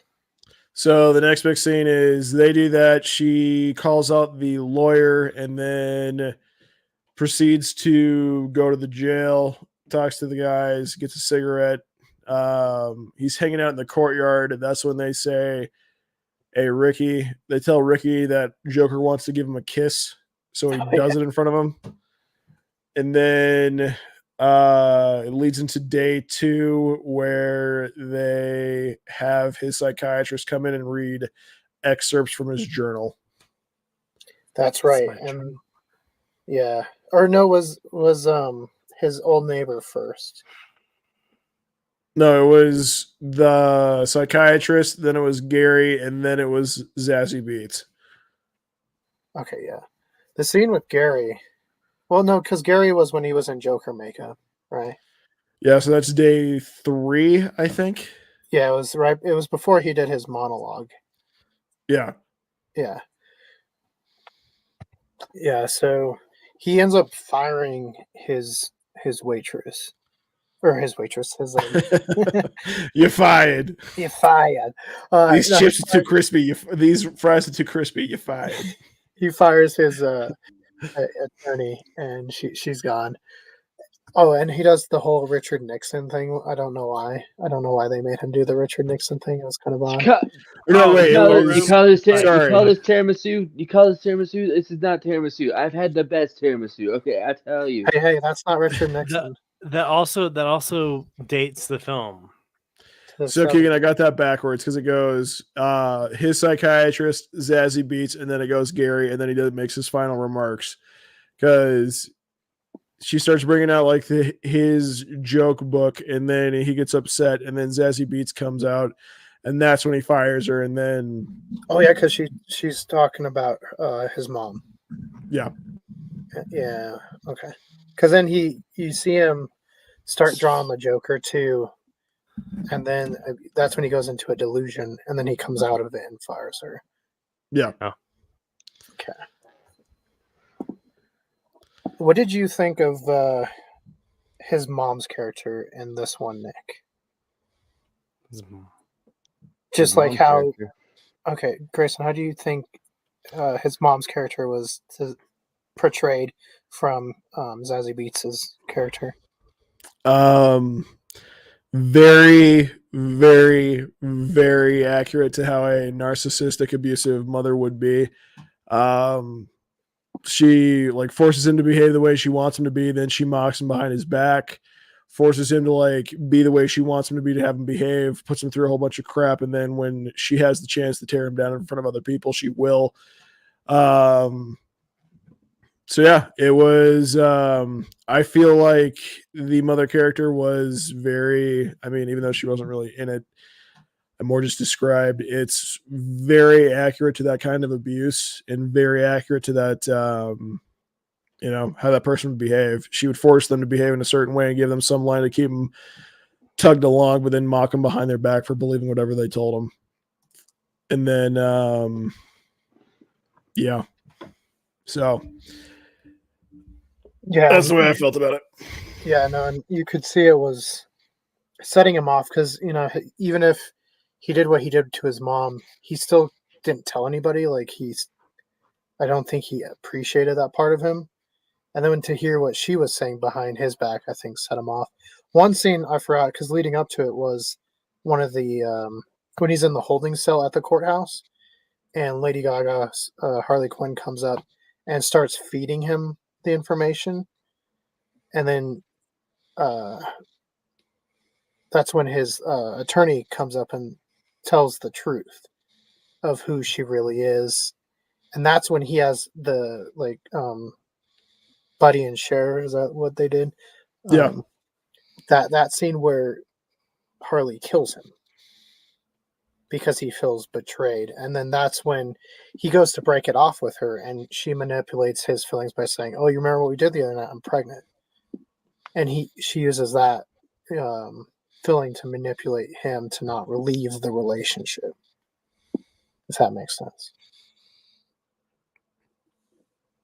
And then they go into a song because, there's a lot of songs in this one. And then, that leads up to firing. And then he comes in full Joker makeup the next. And that's with Gary, right? Yeah. That's with Gary. Which is one of the best scenes in the film, probably. Maybe? Mr. Gary Puddles. I do declare, I'm just a southern the Joker. I tell you, I got some mighty fine chicken here.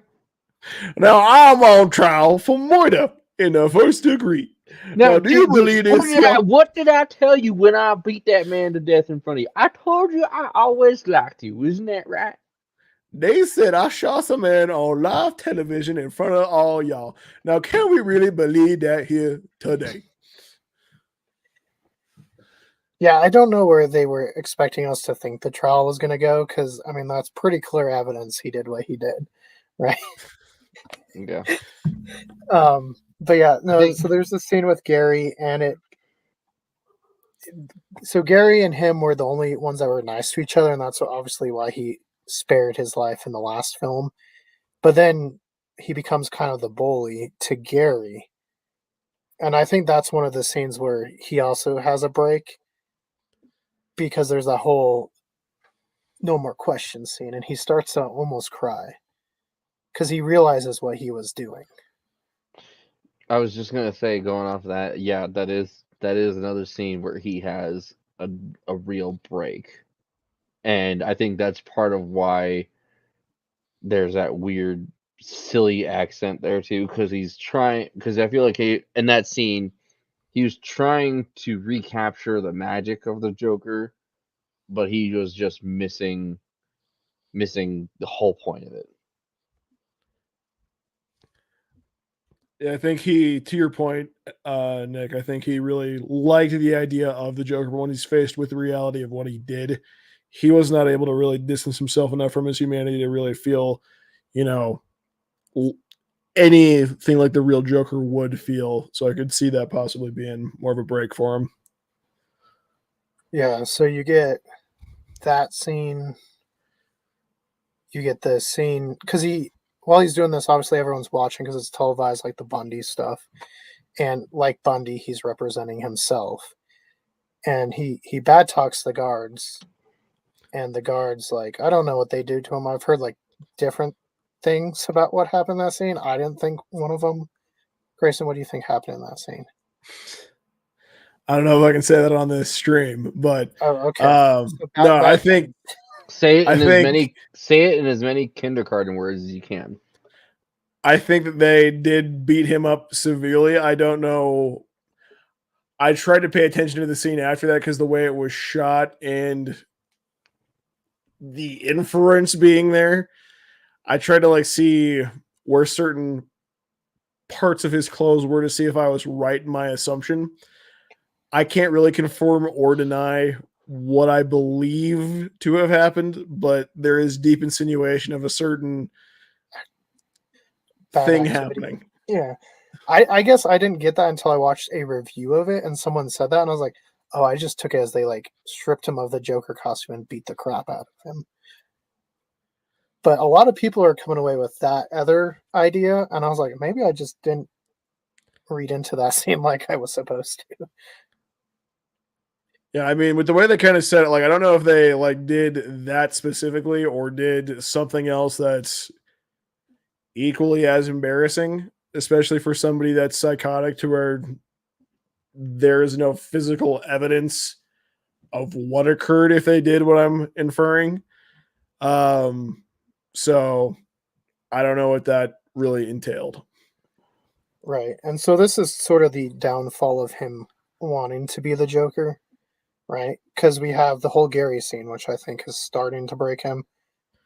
Then that scene with the guards.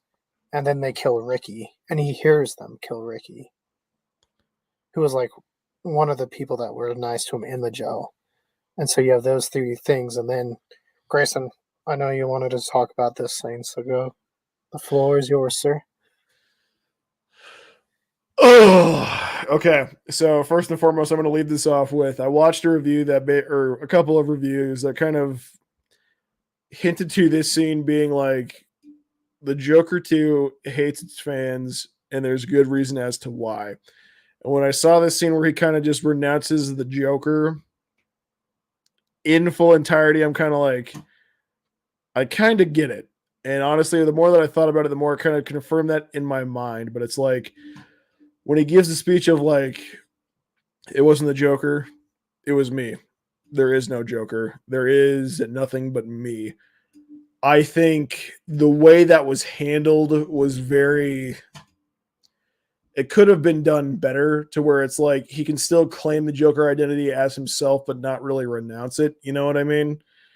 But the way I felt about it honestly felt like the last Jedification of the Joker, and basically being like everything that's happened up to now, it wasn't anything at all, and it was just me. So you don't like it, get wrecked, nerds.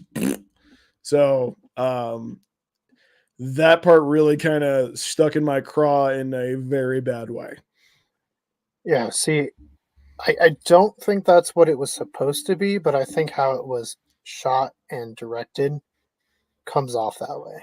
You know what I'm saying? Exactly. I mean, with us talking about this, I've been kind of like, I can see where like the intention was kind of there, but with the way it was actually directed, I'm like, I can't keep like I don't like giving a lot of liberty to stuff that we can kind of infer. I go off of what's presented in the movie, and that feels pretty much how it was given off.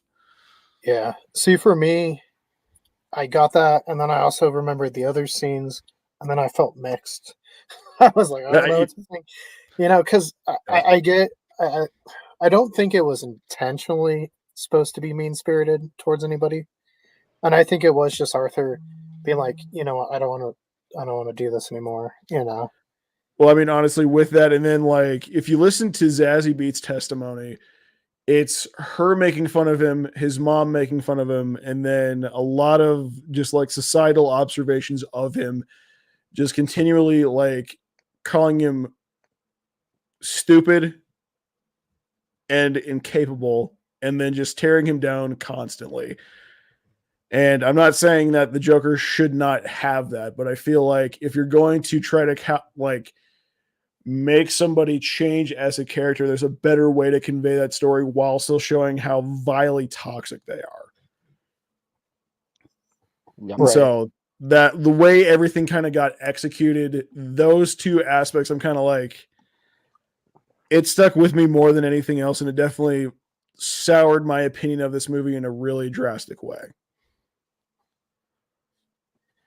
Yeah.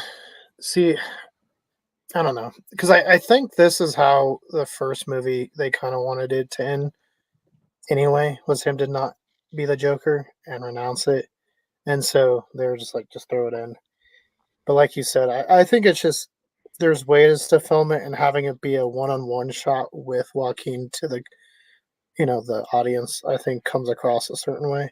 Hey, Keegan, I'm not trying to interrupt you, and I do apologize, but Alex, are you okay? Do you need to hop off and go to bed? You look like you're falling asleep. I'm at home. Yeah. Yes, but you look like you're falling asleep, so I want to make sure you're safe and okay. Okay, so anyway, Nick, do you have any thoughts on this scene? On the court scene where he breaks, Yes. I already said my thoughts. Again, I just think him doing the accent was just another part of his mental psyche just breaking, and him becoming kind of disconnected with reality in that scene there. I mean, Well. I remember sitting next to you in the theater, and I'm like, why is he doing this accent? It makes no sense. But then, well, he's doing a southern accent. Thinking about it from a mental psyche kind of standpoint, it makes sense. That he would disassociate right there, and then his psyche would take over. Well, but then again, going back to the end of it, where his humanity comes back into touch, and he's just like, there is no Joker, it's just me, and he kind of owns up to his no humanity, owning up to his crimes and faults at that moment. Yeah, and I think it was a kind of long run of multiple things. It's kind of like the reverse of the Killing Joke, where all it takes is one bad day to become the Joker. Just took a couple bad things to not become the Joker, I guess. Mm-hmm. And then, he comes back the next day, and that's when they give him the guilty penalty. And the verdict. Harley's not there. He had tried to call her, and we get that whole scene where she does, the whole whatever. Grace, any thoughts there? Again, like I was on board with it. I thought it was definitely, it was building tension. It felt very real to, the situation, especially when she left, because as everybody brought out, and I mean, I knew that even like watching the movie from the way they conveyed it, she was attracted to the Joker. She wasn't attracted to Arthur Fleck. She wanted that mystery that, like, even as that final monologue kind of comes out, she was attracted to the fantasy. She wanted to believe the Joker was real, to give a voice to those that wanted to believe somebody felt this way and was willing to act on it, is what she wanted. And then when he said, it's not real, it's just me, I don't understand how that doesn't mean the same thing, but that's just me. Anyway, anyway, it's very real. It felt very realistic to relationships and how a lot of those things would go down, especially in a highly toxic relationship. Right. And it's just, I guess, a little bit flipped from what we're used to. Yeah. It's usually the other way around. But it doesn't fit. Like, this Arthur, this Joker isn't the clown prince of crime. He doesn't have that mental foresight as a normal Joker that we see in the comics and stuff like that. But yeah, then he accepts his fate. He actually starts laughing, which I think at that point he's just happy that he got what he wanted. Like, he felt like he won, because he did say he wanted to die, and they give him the death penalty. And then, of course, that leads to people attacking him from the crowd. And then they have to fight them off, and then the bomb goes off, which creates Two-Face. So once again, Joker creates Two-Face 2 times now with explosions. It's just it's poetry. It rhymes. Where is she? No, I mean, honestly, like I will say on the subject of his laughing, there was definitely not as much in it in this movie as there was in the last one. It definitely seemed like he had much more of a control on it throughout this film. And it was much more of an intentional usage. Yeah, so in the first film, did he do it when he was in pain? It was just nervous. It was high anxiety. So yeah, it's like I mean, even to go back to the beginning of this of this stream, it was the reason that like people laugh like that is like physical impairment. It's like a neurological disorder due to either like birth defect or like head trauma, not necessarily psychosomatic. Yeah, because I remember Joaquin actually went to somewhere and like heard actual laughs caused by different conditions. That's how he got his laugh. Yeah, I mean, I heard that too. Yeah. And so, they do kind of show Two-Face. His face isn't very badly scarred up, but I guess they're trying to be kind of grounded, real. It's just some scratches, like road rash. Then he escapes because there's like the other fans that broke him out of jail, and I don't know why they were all panicked because like no one knew they like broke him out of jail, but they're like, "Come on, guys, you got to go faster. Come on, why is there traffic?"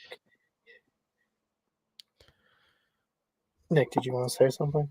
No, I was just gonna agree with you. I was gonna agree with you. Yes, that it made no sense. However, knowing the context of the situation and how there was a giant explosion on the side of a court building, I can see why they might have been nervous, especially since he kept looking up, like maybe somebody would see him, like, "Oh, dude, like, you got to stay down. We're trying to save you." I can understand their A reasoning giant for that. explosion, which smoke plume made a mountain in the middle of the city. Mm-hmm. But see, again, that's why I think Harley's gone at that point, because I think that was her plan. It was to always create that explosion and get. I agree. I 100% agree with that. But do we think that was Harley, or do we think that was maybe some crazed fans? No, I think it was Harley and the fans, but I think she's gone by that point because she's not in the car. Yeah, I think she would because if you look at how the entire proceeding went down, she's like, "You're gonna get out. You're gonna get out. Just keep going. Represent yourself." Because I mean, honestly, if you look back at it, she was trying to create a figurehead that she could then essentially direct because she loved the idea of the Joker so much. She wanted to have that essentially to be her main squeeze and wanted to get him out of jail to basically, live their life together. So I think that she was planning that from the get-go. Yeah, and she kept telling other people we're going to build a mountain. And then that's the shape of the plume was almost mountain-like. But it disappears because they just had fantasy. Mm-hmm. Oh, God, I'm trying to make this movie more than it is. You really are. You're giving this way too much, dude. You really are making it way more than it is. I appreciate it. You're very passionate about this project, but your name's not even on the docket for it. Yeah, if they wanted to make it this deep, they would have, and they did not. Nick, what you didn't do was stay for all the credits. At the very end, it said for Keegan. You and I left the theater at the same time. What are you talking about? You didn't see that either. But yeah, then he's running from kind of like one person has the Joker mask from the first movie. One's obviously dressed up like him. So he's in essence running from himself like the earlier cartoon at the beginning of the movie. And then he goes to the one place where because the other movie he descended into the Joker. So it's kind of like that reverse theme where he's trying to ascend. But when he goes up, you don't see Harley. At least I didn't. Maybe she is there. So again, I think that she's gone at that point. I think that's just his kind of final.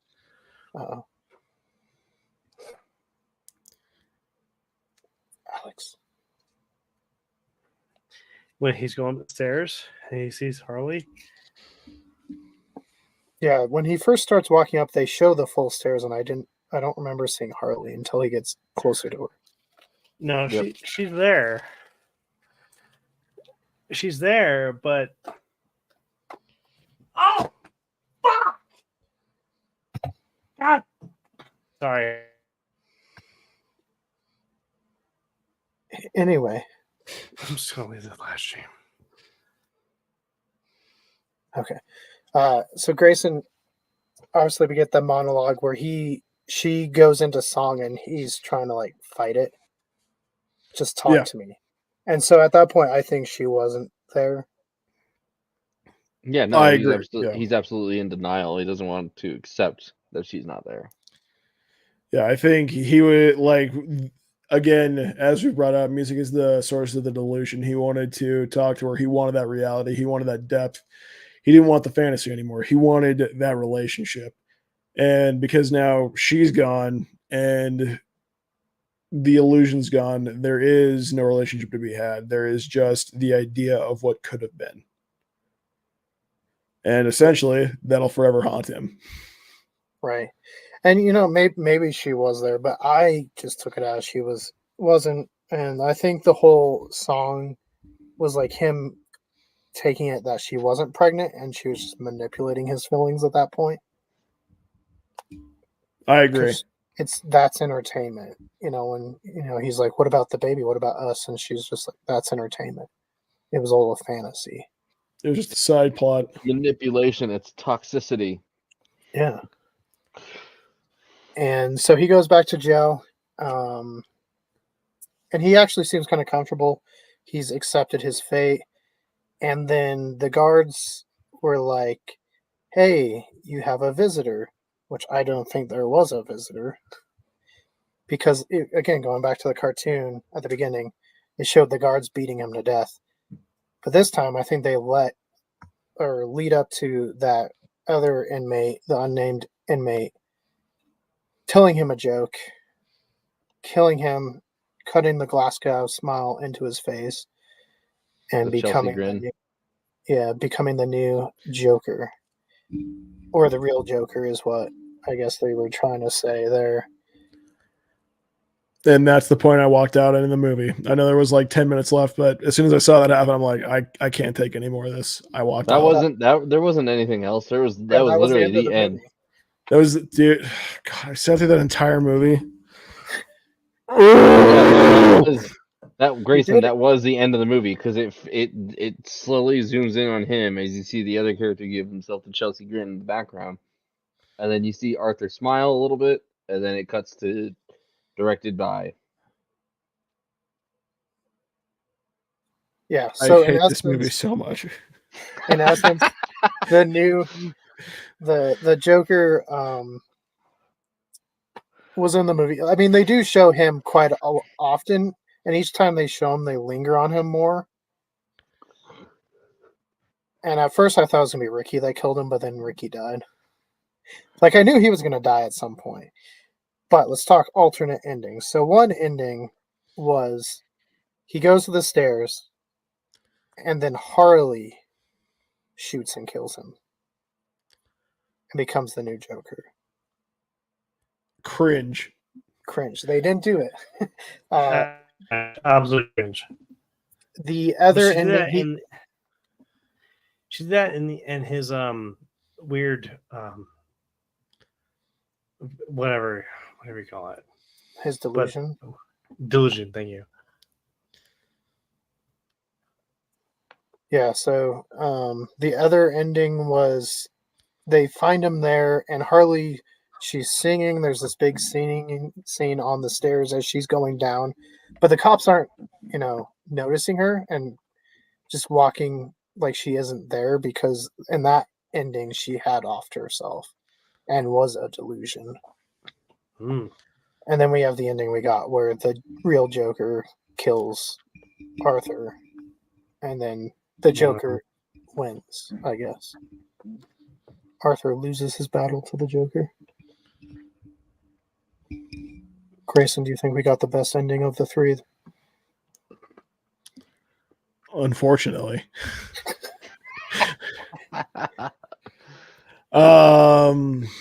Yeah, no, those. Jeez, dude, this movie shouldn't have been made. That's all I gotta say about that. No, I agree. It shouldn't have been made. I don't think I hate it Oh, show.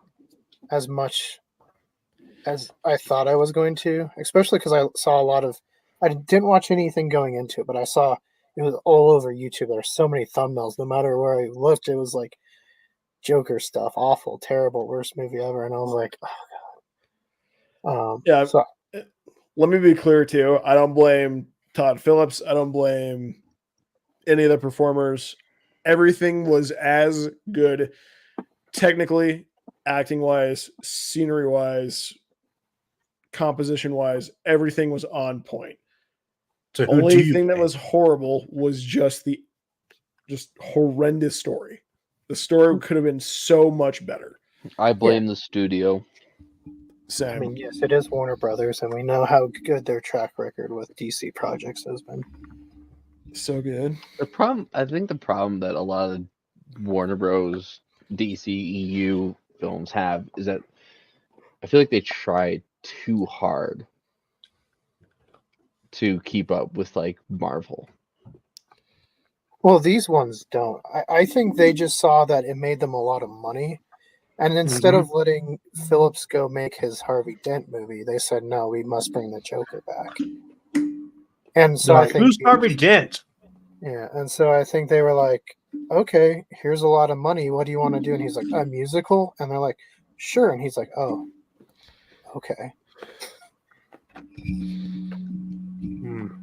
Make us those bucks, Todd, baby. Yeah, which I think it'll break even. I don't think it's going to. I mean, it's already made more than The Crow and Madam Web and all these bad movies we've talked about in the past. So I don't think it's going to be a flop, but it's not going to be Joker 2019. Not even close. I think it'll make like 450. If that. Yeah. I don't know. All right, Keegan, what's next on the docket? I'm going to bed.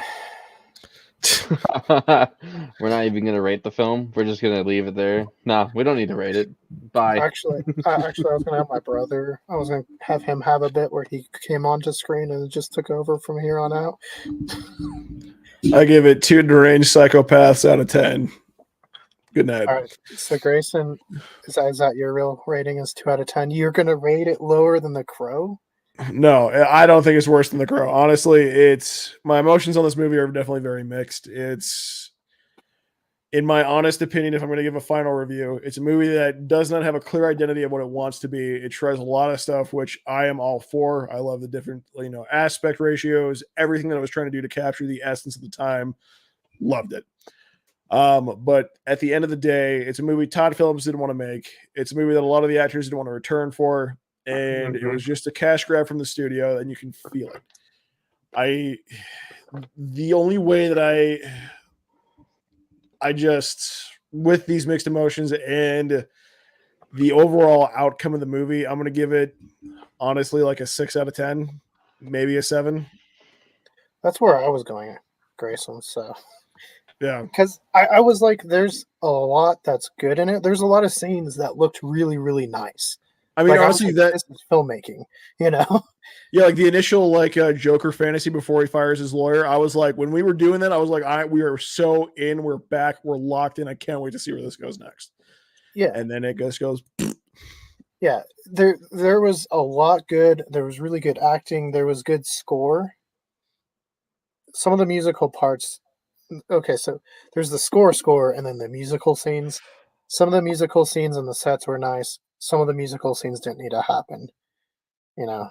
Some of the story was I liked.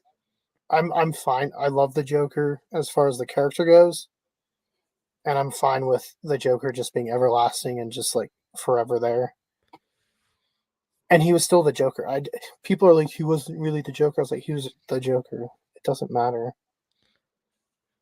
It's better than he was Jerome. You guys were fine when he was Jerome Valeska in Gotham, which was terrible. That was, dude. I never finished all of Gotham, but from the first introduction of Jerome, I thought even that was better than this movie. Hot Topic Batman, such a great series. You gotta love it. So You it don't only understand gets me. worse. You don't understand me, okay? My dad brought me to a parade inside the city. When I was a young boy. Yeah, before we go to the Black Parade, like we will with Spider-Man, that's another one. Yeah, no, so talking about Jerome, Nick, he's good for 3 episodes, I think he's in, and then he dies. But then they bring him back. Actually, they set it up like there was all these kids that were going to become the Joker, and then they just brought him back, and then he cut off his face, because that was what New 52 was doing. I saw again. I didn't see all of Gotham. I do remember a little bit of the New 52 Joker being in Gotham, though. Yeah, and then they kill him again, but then his brother comes, And who's then his played by brother this came guy, back. Yep. and then his brother dies. But then his brother comes back again. It was terrible. It was terrible. Yeah. Yeah, I we've heard, definitely I had heard, much worse Joker stories. I've heard, Yeah, I've heard in the, in the inner circles of nerdom that Gotham kind of fell off towards the end of the series. well, yeah, because then For they had sure. all the villains and no Batman, which again can't do. But going kind of off Grayson, like what he was saying, there's a lot that was really, as far as the filmmaking aspect and movie aspect, is good. But then there's a lot that just I feel mix on. But it's better than The Crow. It's better than some of the other deep dive movies we've done. So 6 or 7, like Grayson said, I'm fine giving it that. Especially the other Joker is at least 2 to 3 higher than that. I'm fine. That seems fair. Do you remember what I gave The Crow 2024? I think it was a 4 or 5. I think you gave it a 5. I think you were the highest. I think I'm gonna give it about the same score for Folie. I think although I think hot take here, I'd rather watch Crow 2024, just because I That's like fine, Bill too. Skarsgård a little bit more than I like Joaquin Phoenix. Yeah, but I don't think Skarsgård could be the Joker because, like in It 2, he got overshadowed by the bigger actors. Like he couldn't carry that movie when there was bigger So, actors. Well, I think so, that's because of the writing, but so I think it's also because of the bigger actors that were involved with Yeah. Chapter 2. Like my favorite actor from It Chapter 2, which is the only It film I've seen, was Bill Hader. I love Bill Hader. Bill Hader is a hilarious individual, and he can be very serious when he wants to be. But I think Bill Hader is definitely had more background and more well-known characters tied to him, like Stefan from SNL from the Weekend Updates, than Bill Skarsgård had going into Chapter 2. Like really, if I don't remember Bill Skarsgård. I'm sure he made movies before It Chapter 2, but I think It Chapter 2 and It Chapter 1 even made him more of a household name.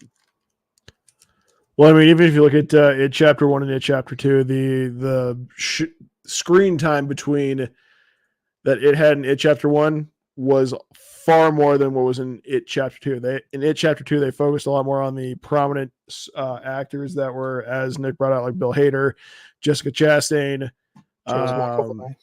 James McAvoy, because obviously they paid for him, so they're going to use him. So, Yep. I feel like it was just mostly he still had enough presence on screen with them. It was just because of how much they focused on those bigger names. I think it's what caused him to be overshadowed. Not that it was his lack of acting; it was just the way the movie was made.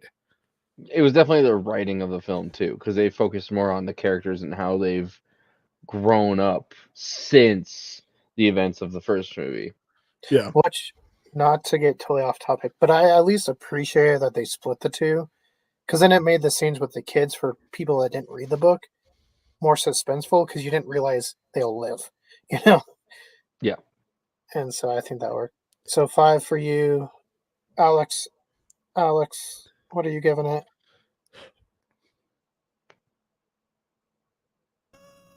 Hold on. Out of 10? Out of 10? Yep. I don't know. Like, that's the thing. Like, technically, it's a good film, but story wise, it's stinky garbage. So, like I said before, Joker 2, Folie a Do, more like Joker 2, Folie a Don't. Okay, but what's your score? 3 out of 10. All right, so Alex gave it a worse score than Crow 2024. All right, so Crow's worse. So Well, what I yeah, but rate you're- Crow? you gave it a 3 or a 4 out of 10. Yeah, Joker is better. A 4 would be 5 out of 10. Sorry, Okay. hiccuping. All right, so we at least know it's better than the Crow. So yeah, Grayson, any other pop culture news that's been popping off? In my neck of the woods, nothing crazy. Pretty stoked for. I mean, I know the Wolfman's going to be a little corny, a little hokey, but I'm honestly looking forward to it because I think it's going to be pretty sick. Or at least it'll be cool to see how, because it's not James Wan, but Lee Winnell directing it, right? Let me see. Wolfman 2025. Is this their like 5th attempt at restarting this universe? I don't know if they're like trying to restart it, but they're trying to. I can definitely tell that they're trying to at least bring back some of the classic movies again. Yeah, Lee Winnell's directing it. So I mean, I saw. If you haven't seen The Invisible Man, I thought The Invisible Man was a great reentry for the classic Universal monsters back into public consciousness of the 2020s. Grayson, just go to Google real quick and type Wolfman 2025 because it shows the Wolfman, and I just want to get your hot take on this. I'm scared now, Keegan. Don't you tell me that. Oh, dude, no way. They got a hobo. That's great. Why couldn't they do the same thing they do with Benicio del Toro? That looked okay. Just the story was blah. I don't know if this is this full, transformation or is this partial transformation?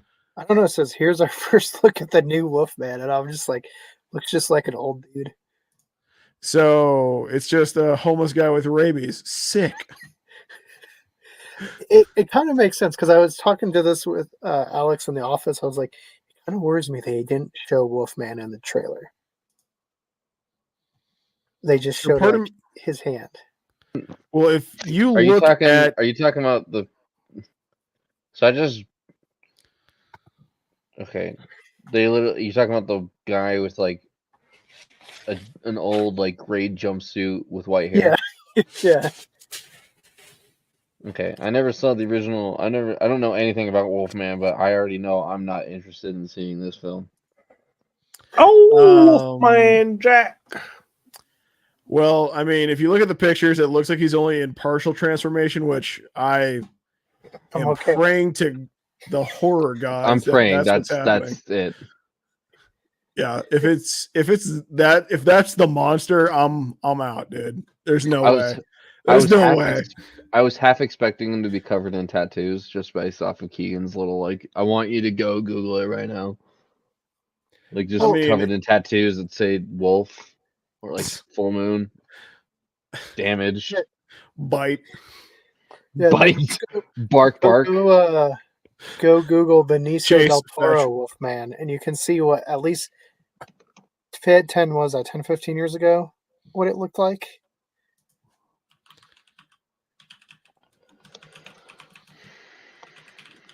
Back in 2010, yep. Yeah, that at least looked good. Yeah, I'm really hoping that it's like partial transformation or just nothing complete. Because if that's what they go with, that looks so stinking corny, dude.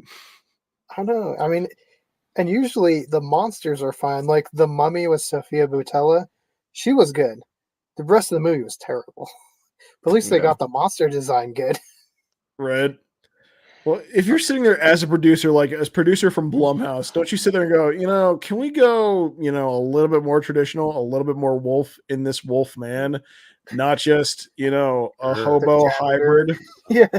with a Janitors dog that went face? homeless. Yeah. All right, Ugh. Keegan. What else do we want to talk about? Well, we should at least announce we will be back 11/11 talking. Grayson, do you know what movie we're talking? It's The Last Dance of. Last Jedi? Wait, we're talking about Drake's The Last Dance. I thought he was, We're talking about Gotcha. Venom. We're talking about oh, Venom. that's what we're talking about. Got it. Sorry. Oh. No. Yeah, no, I'm all on board for that. So Yeah, so we will be talking Venom: The Last Dance on 11/11, as well as if you guys want to read and comment, whatever, we'll be reading Venom: Planet of the Symbiotes. So come join us for that one. Is that the comic we're going to be reading? Yes, I made Okay. sure we could actually find it too. Cool. All right, gentlemen. Pleasure as always. Yes, but until next time, guys, for more of these, if you guys want, there's a link to the left. For more about us here on the right, we did an interview. I'll put something in the description too. We recently helped with a historical marker. So go in the description. You guys can go check out that video. We'll have one up on our channel at some point, but the Billy the Kid Historical Coalitions are the ones that really led that project, so I want them to do the videos, and then ours will come out at some point. But tell us in the comments below your thoughts on Joker and what you rate it, and let us know by our rating system, better, worse than Crow 2024. oh.